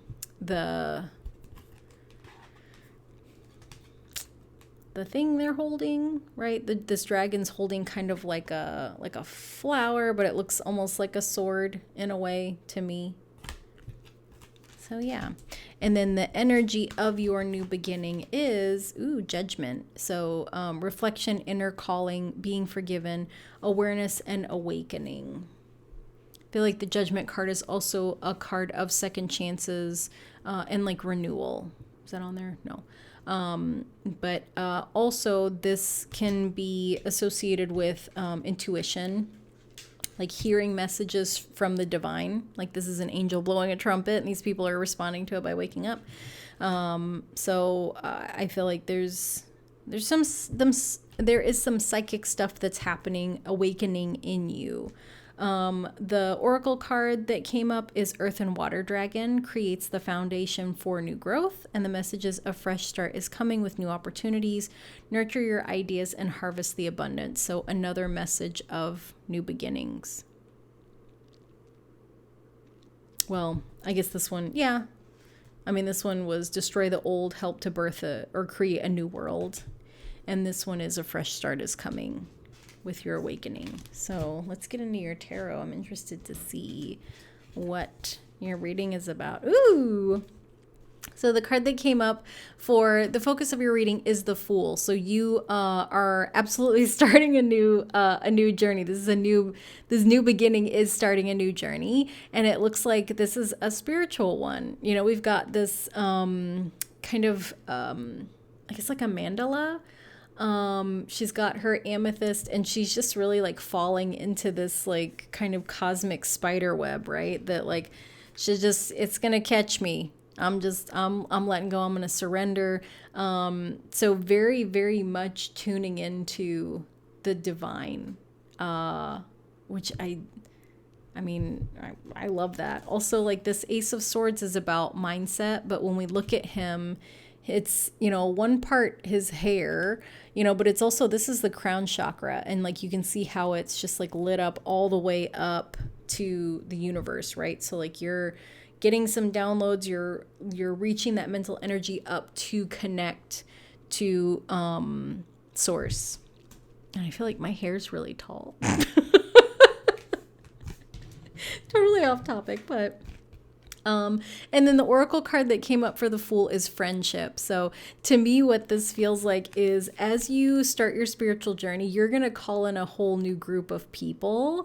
And I feel like if you're like, I don't know where I'm going to find these spiritual ass people from, don't worry. You've got the divine here kind of looking over you and these people. So these are going to be like these relationships are going to be divinely, like definitely divine timing, but you're going to meet these people. It's not going to make sense how you made them, right?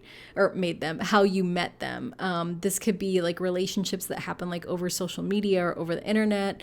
This can be like you meet someone at a grocery store and they're just like super spiritual like you, and you guys do not live in an area with a lot of spiritual people. So there's a very significant divine presence in bringing you together with your people, with your tribe, with your soul family. So the next card, the next card is the Devil.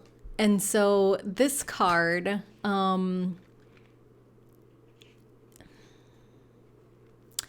as you grow in your spirituality, you're going to have people that they think they know what's best for you, and they don't think that you know what's best for you. And so to me, this has some very like dogmatic energy to it. So I think if you are raised in a home that has religion, if you have people in your family or your friend group that are religious, or even like pseudo-religious, semi-religious, that don't have a lot of knowledge or experience with the spiritual, there's like a lot of things that people assume. And I feel like this is what you might kind of run into. And so, I feel like the best example I can give is like, when I first started reading cards, like, I had a couple friends that were interested, and one of my friends asked me if, she would get possessed by the devil if she got a card reading. And so my response was, I hope not, because I'm not trying to get possessed either. And I say that like laughing, but I do believe that like, I do believe that possession can happen, and so there's things that like, I don't fuck with certain things. There's a lot of things I don't fuck with. But her question about that came from her having a pretty religious background. And like she wasn't raised in the church. Like she had started to go to church as an adult, was in church for a couple of years, and so there's a lot of misconceptions about like spirituality, and there's so many different aspects of spirituality and the occult, and like there's a lot of like gray area, and there's a lot of things that kind of cross over, that kind of overlap. And so a lot of times people are afraid of what they don't know, right? But in the same token, like I said in the beginning, sometimes people think that they know what's best for us, and they treat us like we don't know what's best for us. And the oracle card that came up for you is well-being, right? And it's a woman laying in a field under a full moon. Like if this is not like spiritual woo-woo shit, I don't know what is. So when you have those people that question what new thing you're doing, are they concerned for your well-being? Do you know what's best for your own well-being? I feel like you do, but I'm asking because I want you to keep that in mind, right? That when people question if we know what's best for us, have we decided what's best for us? We probably have. And if those two don't match, then like, well, not even that. If I know what's best for me and you think that I don't, there's a little conflict there. But another part of the imagery of the card that I want to draw your attention to is this little guy, right? And so the Devil card is about temptation and like having power over people. So sometimes people will come to us and question what we're doing, not because they're concerned for our well-being, but because they have decided that what we are doing is not okay, and that they need to make sure that we're doing what they think is okay. So if you are confronted with some manipulative energy, just a like fair warning that this could come up, and you're being invited to, focus on like what is for your own well-being, right? And I feel like that goes for like whatever it is that you choose to do as you're going on this spiritual journey. If you meet people and they tell you that you have to buy all the crystals and that doesn't feel like it's in your best financial well-being, you don't need to do that, right? Or if people tell you that like, if you're not meditating for at least an hour every day, then like, are you even meditating? Is it for your best well-being to go from 0 minutes to 60 minutes of meditation? No, it's not. And there's a lot of pretentious people in the spiritual community as well. So this could be what comes up, where there's people like that are, like, well, I'm a spiritual coach, and like my way is the only way to your spiritual awakening, so you have to do it my way. And it's like you don't. Like everybody has their own medicine, everybody has their own wisdom. Like you can be your own teacher as much as like you can seek out other teachers that you need. But if people tell you that there's only one way to be spiritual, they're fucking idiots. So don't listen to them. The next card that came up is the Chariot. So this is three major arcana cards in a row. And a spiritual awakening is a big deal, right? It's a big shift in your level of consciousness, but like what this means for your life purpose, I feel like is really big too, because I'm looking at this help to manifest a new world. So it's kind of a big deal, but like you're getting to day one. So don't feel like you got to manifest a whole new world in like 3 days. Like or 7 days, right? We're not this omniscient creature that created the earth, which like, is that really true? I don't know. Anyway, Chariot. So, the energy of the Chariot card, I feel like this is the universe's Uber. So the Chariot comes to pick us up and take us someplace very, very quickly. And it's kind of interesting, like group number 3 also had this card in the same spot. So that's interesting in case you were kind of torn between 3 and 4. But they were very different readings too. But, yeah. If you're called to watch number 3 and it resonates, you can watch it. If not, you're here. So the Chariot takes us someplace very quickly, right? We just have to hop in. We don't have to steer it. We don't even have to be inside of it. We just hop on the top of it like a magic little train car, you know? The oracle card that came up is discipline. The message is, I can accomplish what I set my mind to.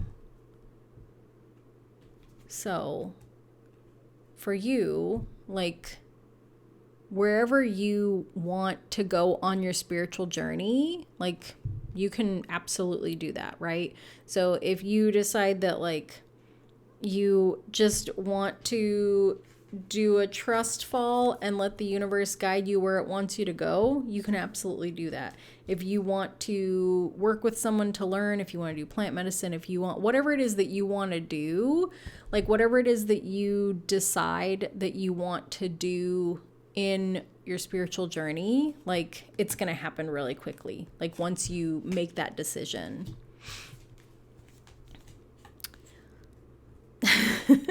Another major arcana card. Also, the energy of your new beginning is a major arcana card. So that's 5. Yeah. And so the thing that you're kind of learning is that you're the magician, right? That you have the power to not just like manifest things, like you have the power to I use this word, I was going to say you have the power to manipulate things, but I feel like a better word is to alchemize things, right? That like you have the power to change and shift things in a way that's for its highest good. The oracle card that came up is relationships. I am attracted to those people who serve my higher good. It's very interesting. So let's say you might be calling in like a teacher, like with this with this magician card. Like you might be calling in like a guide, teacher, mentor. Like for some reason, to me, this feels like a wizard, and like this is someone that you want to learn from, right? That like you're like, this person is an alchemist, and like you can do this, you just don't know how yet. And so it's like, okay, I know I have the capacity for this, but I don't know how to do it like you do. Can you teach me? And so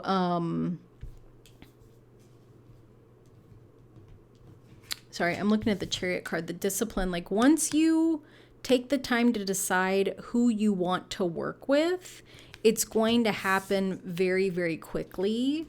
And that like you're gonna, whoever this like teacher, healer, guide is, it's gonna be a really, healthy, positive, powerful relationship. Like, it's not a romantic relationship by any means. Like, this is it's almost like an apprenticeship is what it feels like, that you're working with this person who is going to teach you how to use your magic, and that you'll be practicing it by yourself, and you'll be able to kind of see like, oh, this is what I can do and this is how I can do it, which is really like very, very interesting to me, because that's not like,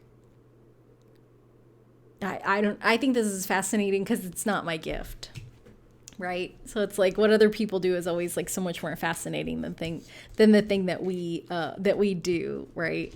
And so the next card is the 3 of Pentacles. And this is a card of mastery, and it's also a card of collaboration, right? And so the last card that came up is dreams. And for some reason, I thought this was a cat's face, but it is not. It is a woman sleeping and dreaming. That's her. But it kind of looked like a cat, right? With these little ears and then like an eye. Just cats everywhere.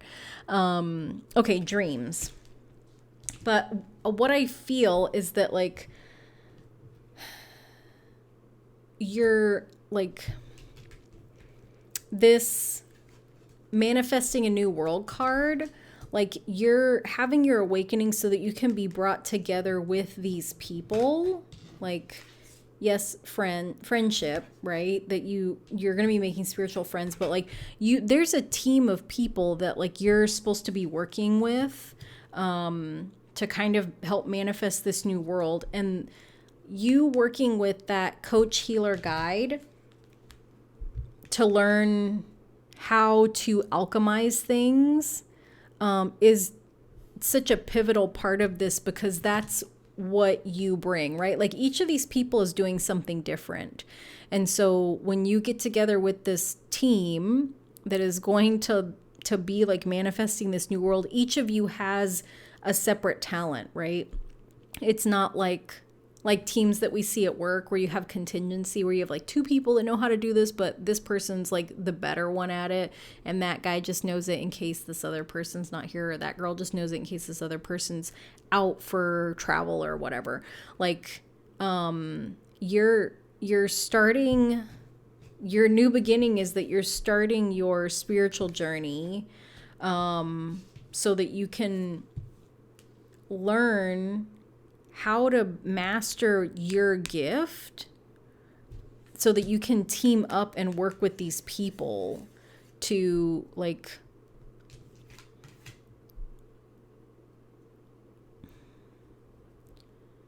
to bring about this change, right? And so with this dreams card, I don't feel like it's necessarily sleep dreams. Like I feel like if you wanted to look into how to use like dream meditations and like different things like that to connect with these people in your dreams, you could. But I feel like this is more of like a vision dream, right? Like where we have a dream, like we have a dream of what we want our life to be like. And that's, I feel like, what this is, right? So like until you're able to come together with these people, like what you can do is sorry, I'm laughing because this literally says visualize your dream.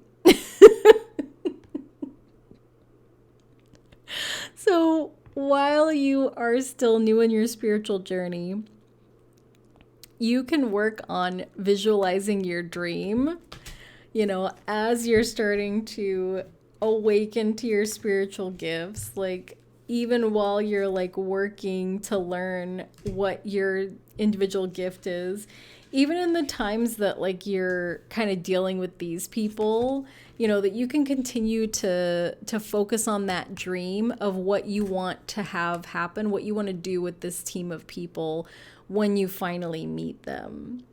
Yeah. So I don't know, this little alpha dragon, this guy, he's like in the whole reading, right? Oh, this kid, this little guy. Yeah. So group number 4, that was very that was probably the shortest ones, very like to the point.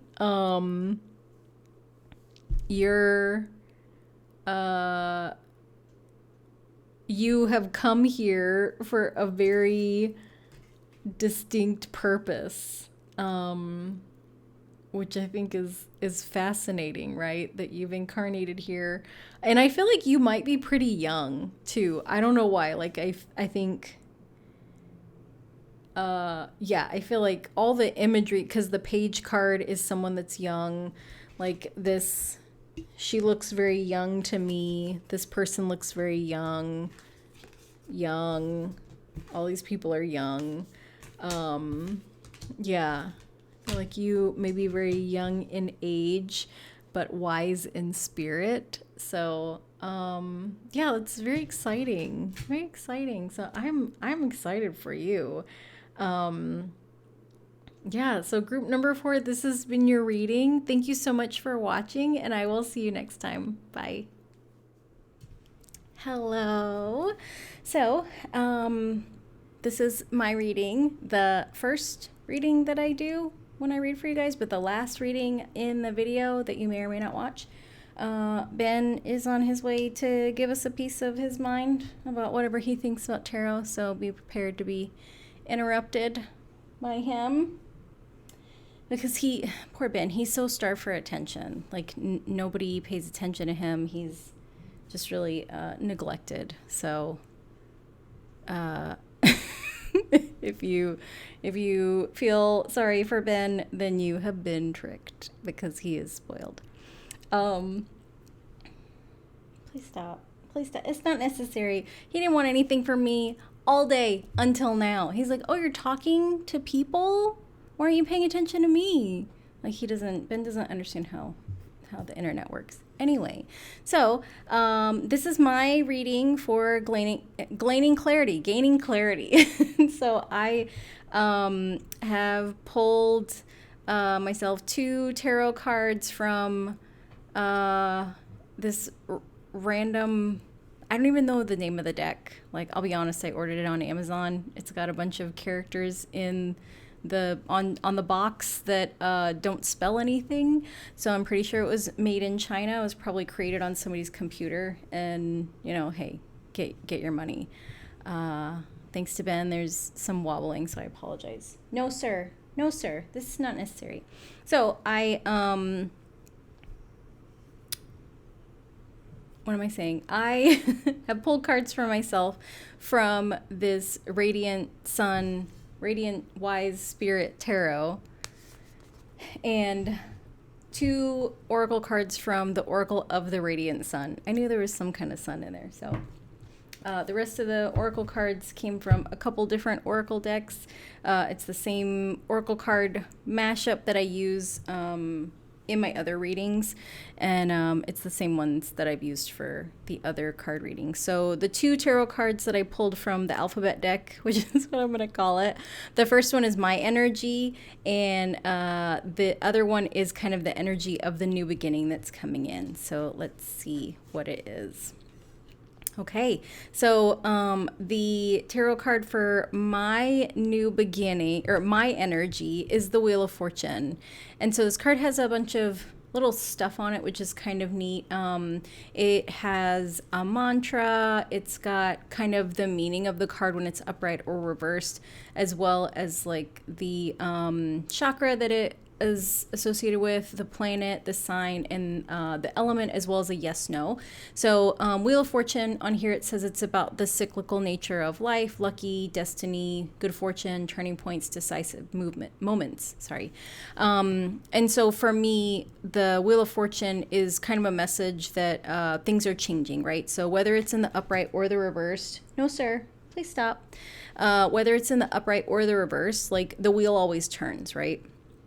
And so if our luck is in a good place, like that's temporary. If our luck is in a bad place, that's temporary. So everything is always changing. And so to me, this is a card that's kind of associated with a gentle change, right? So like with the Tower card, that can be a more abrupt change, or it can be a really big change, right? So this is, I'm ready for a change. And so it resonates for me as far as like my energy. Like there's some key areas that I'm ready to kind of let go of things. I'm ready to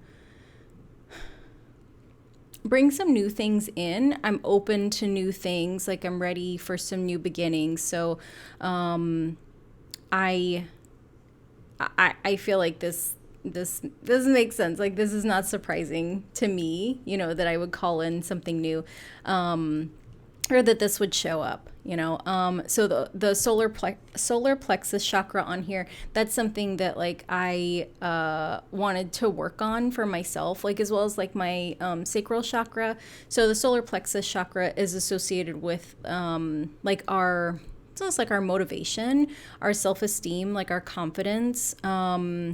To me, it's kind of associated with like the doing, right? But not just like doing things, like actually like completing them. So I'm someone that like, I'm really excited when new things happen, but I'm not the best at finishing everything. So I would like to change that. Sacral chakra is the other one the other chakra that I would like to work on, and that's really kind of about like creativity and like expression and joy. Freedom is coming to mind. The sacral chakra is also associated with like the womb space, right? Like the sexual organs. So like a lot of people that like want to have babies will work with sacral chakra. I am not one of those people, but we don't just have to like create life. We can create projects, we can birth new ideas, we can birth different things. So I feel like that fire energy is kind of connected to the sacral chakra, and for me, like wanting to have like this kind of spark and passion for life in new areas. I think I spent like 20 years working in a job that had very little space for creativity. So I always thought I wasn't a creative person. And then I changed careers and I realized that like creativity and being able to create things is very, very important to me. And then it brings me a lot of joy. I really enjoy creating new things. Like I don't need it to be amazing. Like I don't need people to approve it. Like I can create things that are like not great and I still feel good that I created something. So yeah. The Jupiter planet on here is about expansiveness. Like Jupiter is the planet that's associated with Sagittarius, which is kind of associated with like luck. You know, Jupiter is the ruler of Sagittarius, even though Pisces is on here, which is interesting. But yeah, definitely wanting to bring more like fun and lightness and joy and just positive things into my life. So it's nice to see that, you know, luck, destiny, good fortune, turning points are all things that are associated with this card. So I pulled the Radiant, an Oracle of the Radiant Sun card along with that tarot. And it's Venus in Cancer, which is birth. I don't know why I read that as like rebirth, which is like maybe that's something I'm trying to like start a new chapter. And I will admit that I looked at the cards before I did the reading because the first two jumped out of the deck. Ben, I'm gonna kick you out. If you can't get yourself together and if you can't quit messing with my microphone cable, I'm gonna kick you out. This is the reason I don't have kids. Like I don't want to deal with this nonsense. You're a cat. Go sleep somewhere. Just go sleep somewhere instead of bugging me. Sorry. I'm having a moment. You can sit back here. You're not gonna sit in my lap, kid. You can sit back here. If you can't fit back there, you gotta figure it out. I don't know what to tell you. Sorry, I'm getting frustrated. I'm getting really frustrated with this cat. Stop. Is not necessary. I'm going to kick him out for the rest of the readings. Anyway, birth. So this really aligns with what I had talked about with like the sacral chakra. So yeah. The cards that came up for the energy of the new beginning are Ace of Swords and Sun in Taurus, which is acquisition. So I'm going to take a pause and I'm going to kick Ben out. So BRB.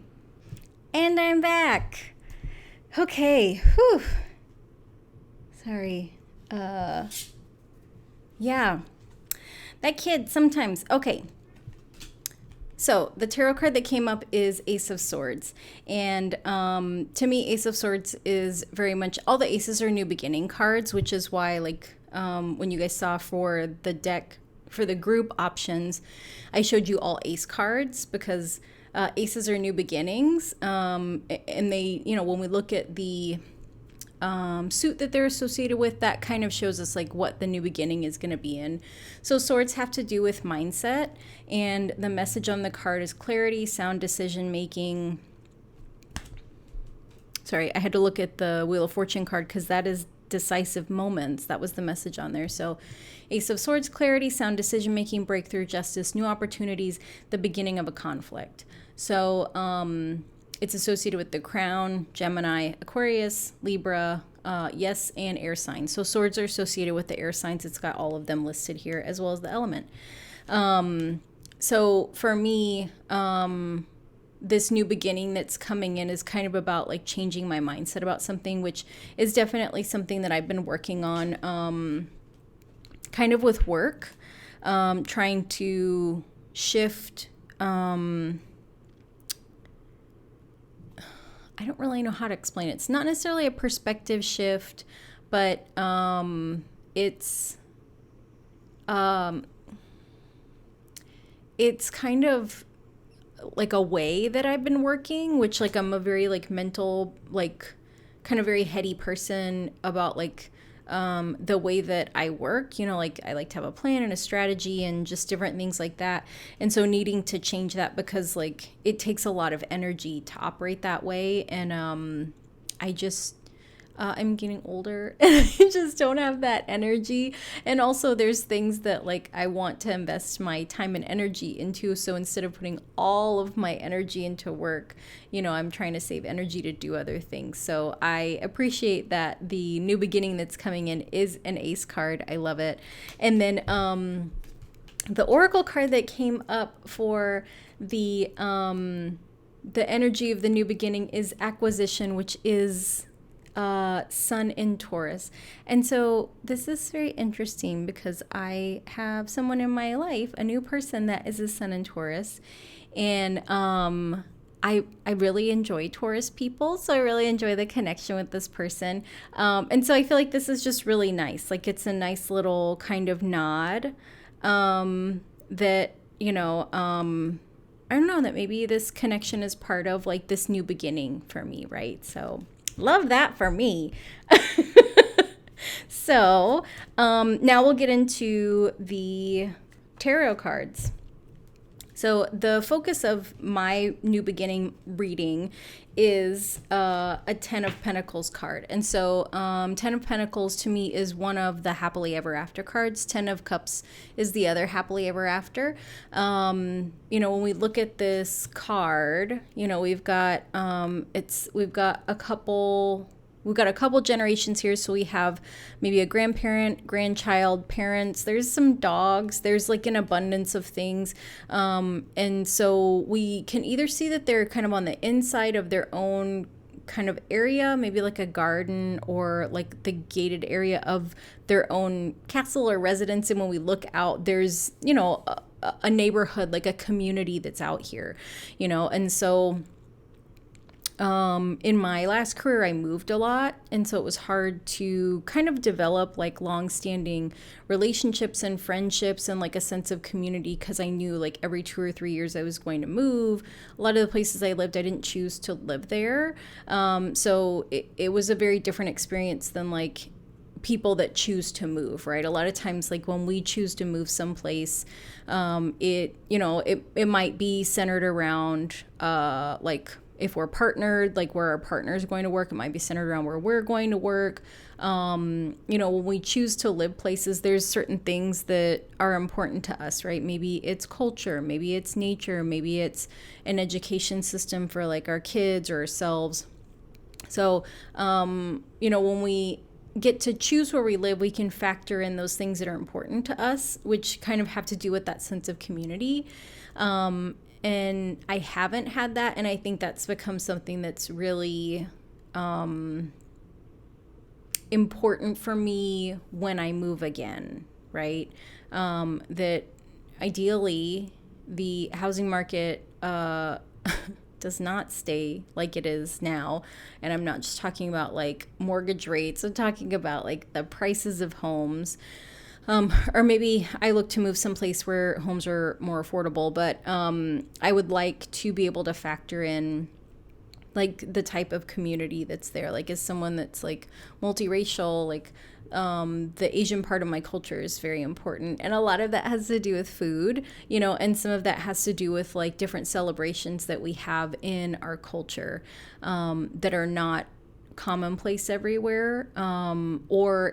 When you don't have that, when you don't have those community members, it's hard to have those celebrations, right? Because like people have to put those things together. Like there has to be a group of people that want to come together and celebrate those different holidays and those traditions. So, coming into a time when what happily ever after is for me is starting to begin, because this is a new beginnings reading. Like that feels really lovely. Thank you. I feel like I've been waiting for it for a long time. So it's really nice that it's like, oh, this is the start of, this chapter for me. Like this is going to be my happily ever after chapter. And then the oracle card that came up is talent. And so as I mentioned, I have started a new career, and it's something that I really enjoy and that I have a passion for. And if you had told me 5 years ago that this is what I was going to be doing, I would be like, I don't think I know how to do that. And it turns out that like I'm pretty not bad at it.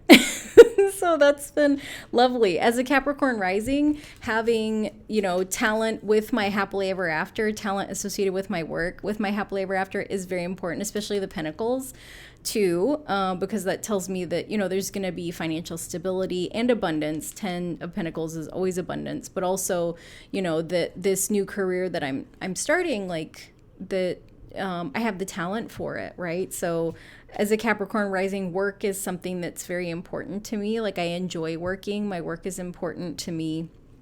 And so it feels really nice. I know not everybody's happily ever after has to do with like a career, and it kind of sounds like, I think a lot of people would be like, no, thank you. Like career and happily ever after, like, no. But for me, I enjoy working, and I enjoy making money and saving money and spending money and having that balance. So the thing that I am not aware of, maybe like the internal or unseen influence that is part of my new beginning, is this Judgment card. And so this Judgment card is about essentially second chances. It's about, it's kind of a card of new beginnings in itself, but it's also a card of like messages kind of from the universe, right? So we've got this angel here that is, kind of blowing this horn out of the sky, and it's essentially waking these people up, like a cosmic alarm clock in a way, maybe. But to me, for me, this feels very much like the message, like the intuitive message that came in is like, you're starting a new book. Right? Like this is the new book in the book series of your life, so to say, that like the last part of your life that just closed out, that was a totally different book, right? So when you think of like Harry Potter or the Hunger Games or something like that, like each book it's part of this series, like it's part of my life, but it's a totally different story, right? That like there's there might be little things that carry over from the book before, but like the focus of the book is something totally different for that character. They're moving into something, they're growing, they're changing. Their character arc is, maybe taking a shift. So so this new beginning for me isn't just like, oh, you're going to start a new exercise habit, or like you're starting a new job, it's going to be rad. Like this is big new book energy. And the oracle card that came up is the Purpose card. It says, I know what I am here to do. And I feel like that is very on brand, on par. The other thing about this card, the angel with the horn messages, like, for me, I've noticed, I'm trying to think of when it started. I want to say April or May, but I don't think I really became aware of it until like July. So, I have like there's like a little bit of like knowing to like my intuition, where there's things that'll like come in that like I wouldn't know those things, right? And so I didn't realize that I had that until like 2018, maybe late 2018, when I started reading cards, and I would read cards for people like in person, read the cards, and then they'd be like, yes, this, and this. And it's like, okay, like, I don't know how I would know that, but that's just what came up when I saw the card, or that's what I heard in my brain, in my mind, when that card came up. And so one of the things that has become very prominent lately is that, like, I will know if something's going to happen or not, or know if something is not going to happen, because I will either see it in my mind or I won't. And so that was kind of in August, where there was a couple things that came up and it was like, I can't see that in my mind. And I know we're planning for it, but like, I don't think that's going to happen, but I'm not going to say anything because I don't know if I'm being pessimistic or if like it's going to bother this person if I say it. And so then when it actually happened, that the thing that I couldn't see in my mind actually didn't happen, and we had some plans changed, and it was like, oh, this is a thing. And so it's shifted in a way now where it's like there are things that'll happen in my life and I'm like, I don't see this happening. And then I'll see flashes of it in my mind and it'll happen like it's almost like the way that people kind of like people make like, or I feel like a couple months ago, they were making like TikToks about like obtrusive, is it obtrusive thoughts? Intrusive, obtrusive. The words are hard. About intrusive thoughts, right? That they would just have like thoughts in their mind that were like kind of messed up. But I feel like all have these like intrusive images of things. And it's like my brain is like, like I'll do something or like something will come up and my brain is like I don't think it's gonna work out like that, and I'll have like these intrusive thoughts of like just seeing things in my head where it actually does happen, and I'm like okay, that's interesting, I'll sit with that. And then a couple days later like something will shift and it's like, oh, so it's almost like spirit, like I don't know if my intuition opened or like what, but it's like my brain will be like, that's not going to happen. And then spirit's like, actually it is. And it'll just send me these like kind of visions of things. So I feel like this kind of tells me that there's going to be a lot more of that, or maybe in a different way. So that's fun and interesting. The part of my new beginning that I am very much aware of is this 9 of Pentacles card. So 9 of Pentacles is a card of definitely a card of independence, but it's a card of like financial, like financial stability, like being in a really great, comfortable financial place, where it's like you don't need anyone else. And so this card has a lot of luxury to it, where it's like, I don't need anyone, but if the right person came along, like I might want to have that person in my life. And so we've got this woman, and she's got her grapes, which is like kind of this sign of abundance. She has a falcon on, that she's holding. And so like falcons, like it takes a lot of work to train them because they are like, they're wild birds, right? It's not like a house cat. I mean, well, look at Ben, like I can't even, that kid's out of control. So maybe this is why Ben. Maybe this card is saying that like eventually he'll get himself together and he won't just go batshit crazy when I get on here and like need all the attention. I don't know what his deal is. Maybe I should get a cat psychic to like to tell me what's going on with it. Sorry. Okay. I'm going way off topic here, but this card is kind of just about being in like a really good place, right? There's this little tiny snail here. So it's like, it makes me think of this phrase. There's like a woman that her channel name is Yoga with Cassandra. And so I don't know how I found her on YouTube, but I really enjoy her yoga videos.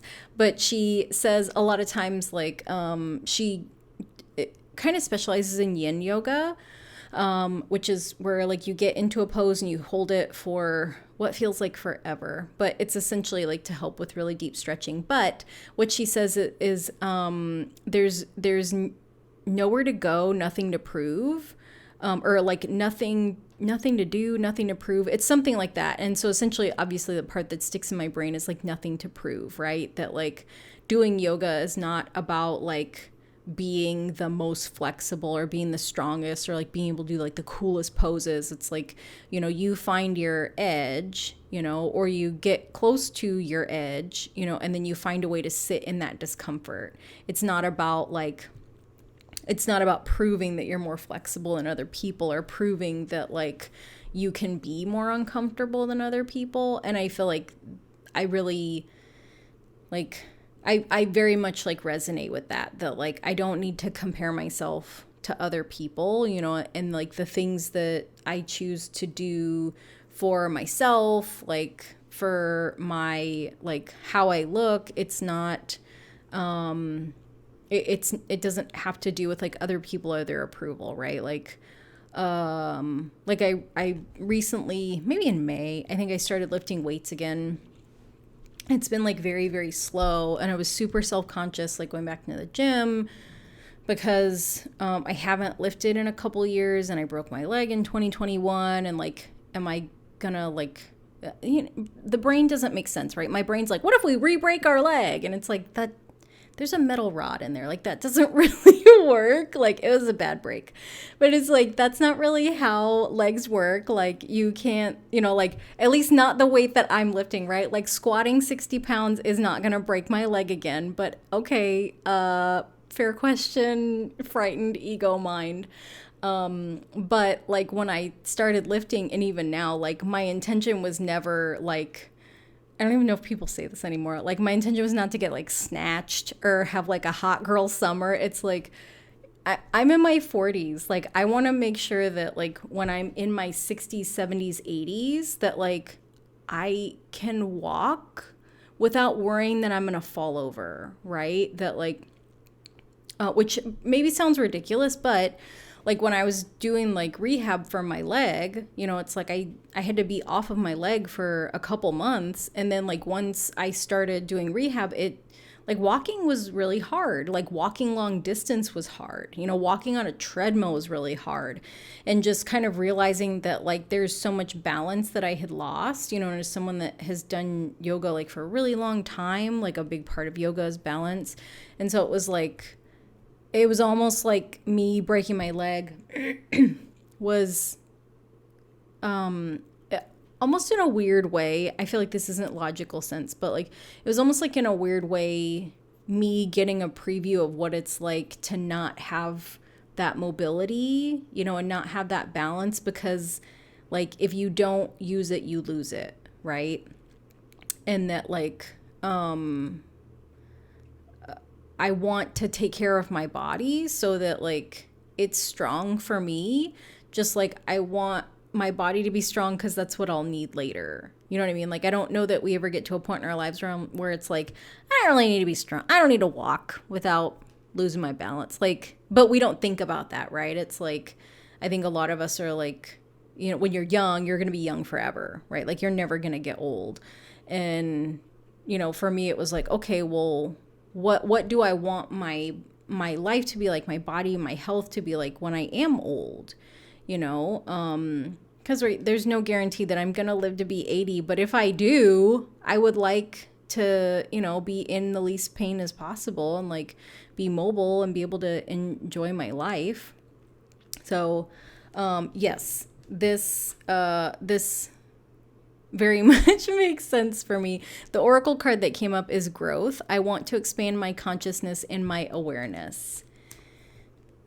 So I feel like that's very very connected to the last card, like that consciousness expansion, the intuition shifting and changing. But I think too with, you know, this I was going to say Queen of Pentacles. With this Nine of Pentacles, like being in a place that I can slow down and just kind of enjoy myself instead of being like in a rush or in survival mode. Like that's when, you know, we have the capacity to like grow and learn and expand. And so that's very much in line with like, I'm starting my master's degree because I have a big plan, you know, and so big plans take work.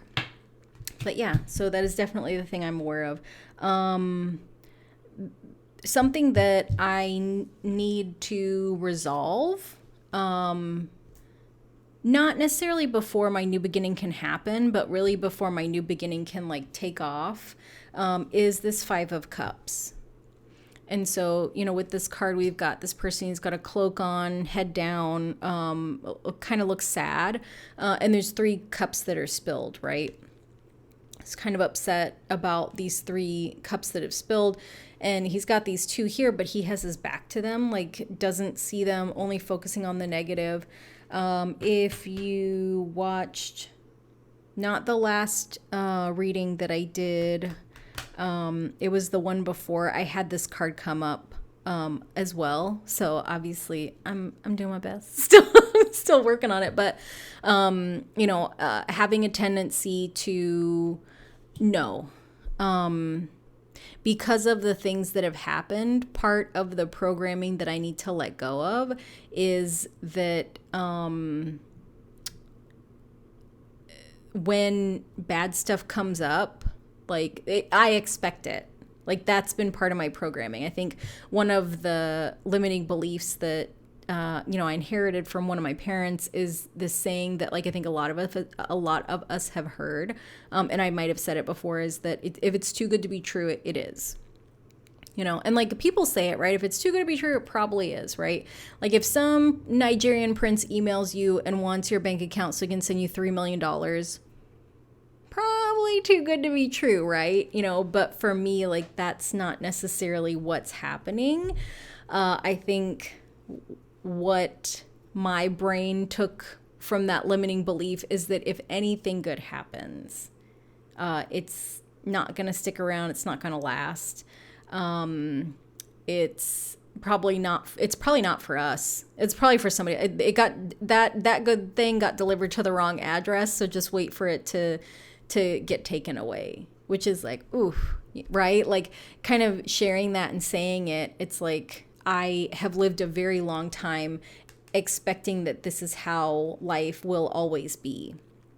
And so it has been like that for a while. Like I said, my rising is in Capricorn. Pluto has spent the last 15 years in Capricorn. And so Pluto is like, it's the planet of power dynamics, death, and rebirth, right? So Pluto's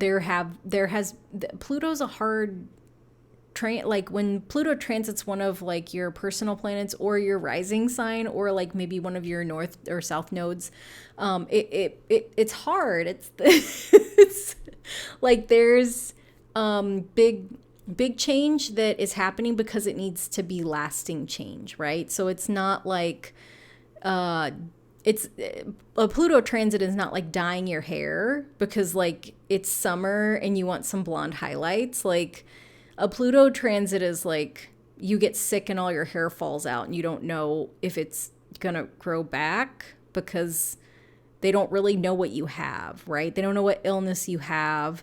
And yes, you can buy a wig, but now you have to grapple with like all these things that, like, okay, are they gonna figure out what illness I have? When they figure it out, will it go away? Is my hair gonna come back? Do I need hair? Like, what does it mean that I don't have hair? Like, when I like to pick any hair I want, what kind of wig am I gonna? Well, I'm gonna pick a wig that looks like my normal hair. But maybe that's boring. Maybe I'll pick something fun. But also, is my hair gonna come back, right? So it's like a lot of like really kind of big, deep things. So I say that to be compassionate with myself, that like the last 15 years has been a big learning lesson. I wouldn't change it. Me from 15 years ago, that's like what, late 20s. She was pretty lost. She was pretty lost, very naive, trusting of all the wrong people. Really, like that girl, she had a lot of luck on her side. Like, there's a lot of things, like, when you reflect back on things that you've been through, and it's like, that could have gone real bad. So somebody was watching me. Somebody was watching me. But I am working on being better at receiving good things. And one of the kind of baby steps with that is that, like, when the fear comes up that, like, oh, this thing's really good, and what if it doesn't work? Then it's like, that's okay. Like, I've really enjoyed how lovely this has been. Like, I've really enjoyed this experience, and that, like,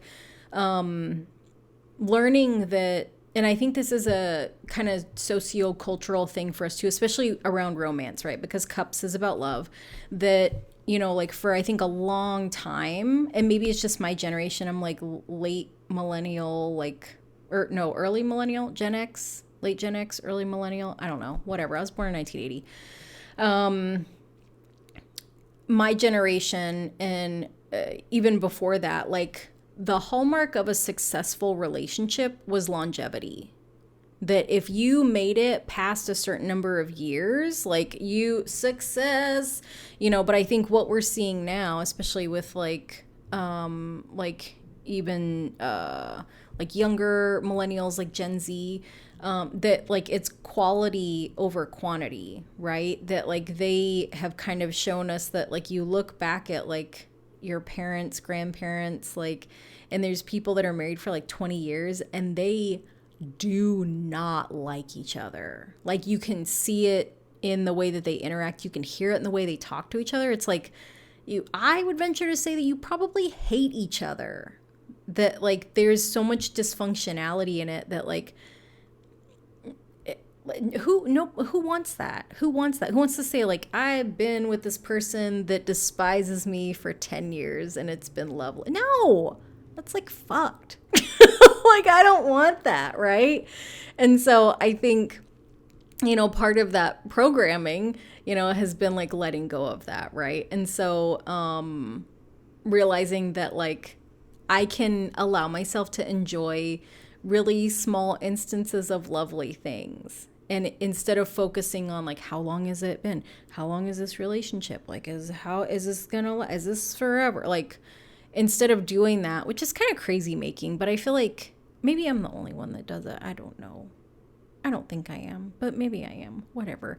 But I think when we can just be in the moment and like really appreciate that, like having a lovely day with somebody or like having another great interaction with someone or, feeling really good about myself lately, or like any of those things that if we can turn around, and turn away from this, not to say that like we're in denial, but like, let's be honest, like there's a lot of negative shit in the world, right? And so like, I think that it's important for all of us to kind of turn towards the positive things in our lives, right? That like, there's so many of these bad things. We can't control the economy. We cannot control government politics, can't control what's on the media, but you can focus on like that really nice friendship that you have, right? Or like that trip that you're going to take with one of the oldest friends that you have, instead of letting this pull your attention, like we can kind of pivot and shift our perspective to the things that are really lovely and pleasant because we need that. The oracle card that came up is doubt, and the message is I release the need to know all the answers, which I feel like really lines up with that kind of longevity mindset, right? That, if it lasts this long, then it's meant to be for forever. And it's like, you can't know that, right? Like I can have, I can date someone, it can be like just a really lovely experience. And then a couple months into it, like something happens and we both decide that like we don't want to date anymore, or whatever it is, or like maybe they move to another country and like I don't want to move with them, you know what I mean? But it's like we can allow ourselves to enjoy the nice moments in life and not need to have a guarantee that it won't end, because unfortunately like everything in life is temporary, right? It's like we were talking about with the Wheel of Fortune, like the wheel turns, right? That we're going to have these moments where like things are amazing. And then we're going to have moments where things are like kind of hard or awkward or boring or, like everything is not always terrible, just like everything is not always perfect and amazing. So I'm definitely working on turning towards those positive things. And then the final card, like the understanding about like why my new beginning is happening, or like the understanding, something I need to understand about my new beginning is it's very interesting. I'm going to show you both the cards together because they couldn't be more opposite. We've got the Tower and we've got this like really lovely home card. So the tower is a castle. It's kind of like a home, right? So we've got this home that is destructing and falling apart. And then we've got this really like beautiful, comfy, cozy home. And so earlier in the reading, I talked about how the Wheel of Fortune is kind of a gentle change. And that a really abrupt, kind of chaotic change can be the tower. And so I could take this literally and just say there's going to be kind of a crazy change with my home, maybe my living situation, maybe where I live, what I consider home. Sometimes, this makes me a little makes me a little anxious. Sometimes the tower can represent like a problem in our home, right? So fortunately, like I have a home warranty, so if anything major happens, then I have been paying a company to, come in and like kind of, a home warranty it's kind of like car insurance, right? Where you pay into it. So if something major happens, that company kind of assists you with taking care of those things. So you're not footing the whole bill. But to me, this doesn't feel like something with my house. It kind of feels like something with like maybe my living situation, that there's going to be an unexpected change in my living situation, which is very interesting because like in my mind, I can't really see that. What I can see is possibly like moving before I had expected to move. So in my mind, I'm kind of thinking that like 2025 feels like a good time for me to move intuitively. I don't know why. It could also be that I'm moving to a different area than I was planning. So this is kind of interesting. The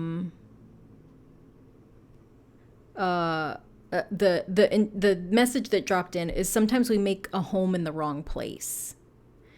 And so that's interesting too.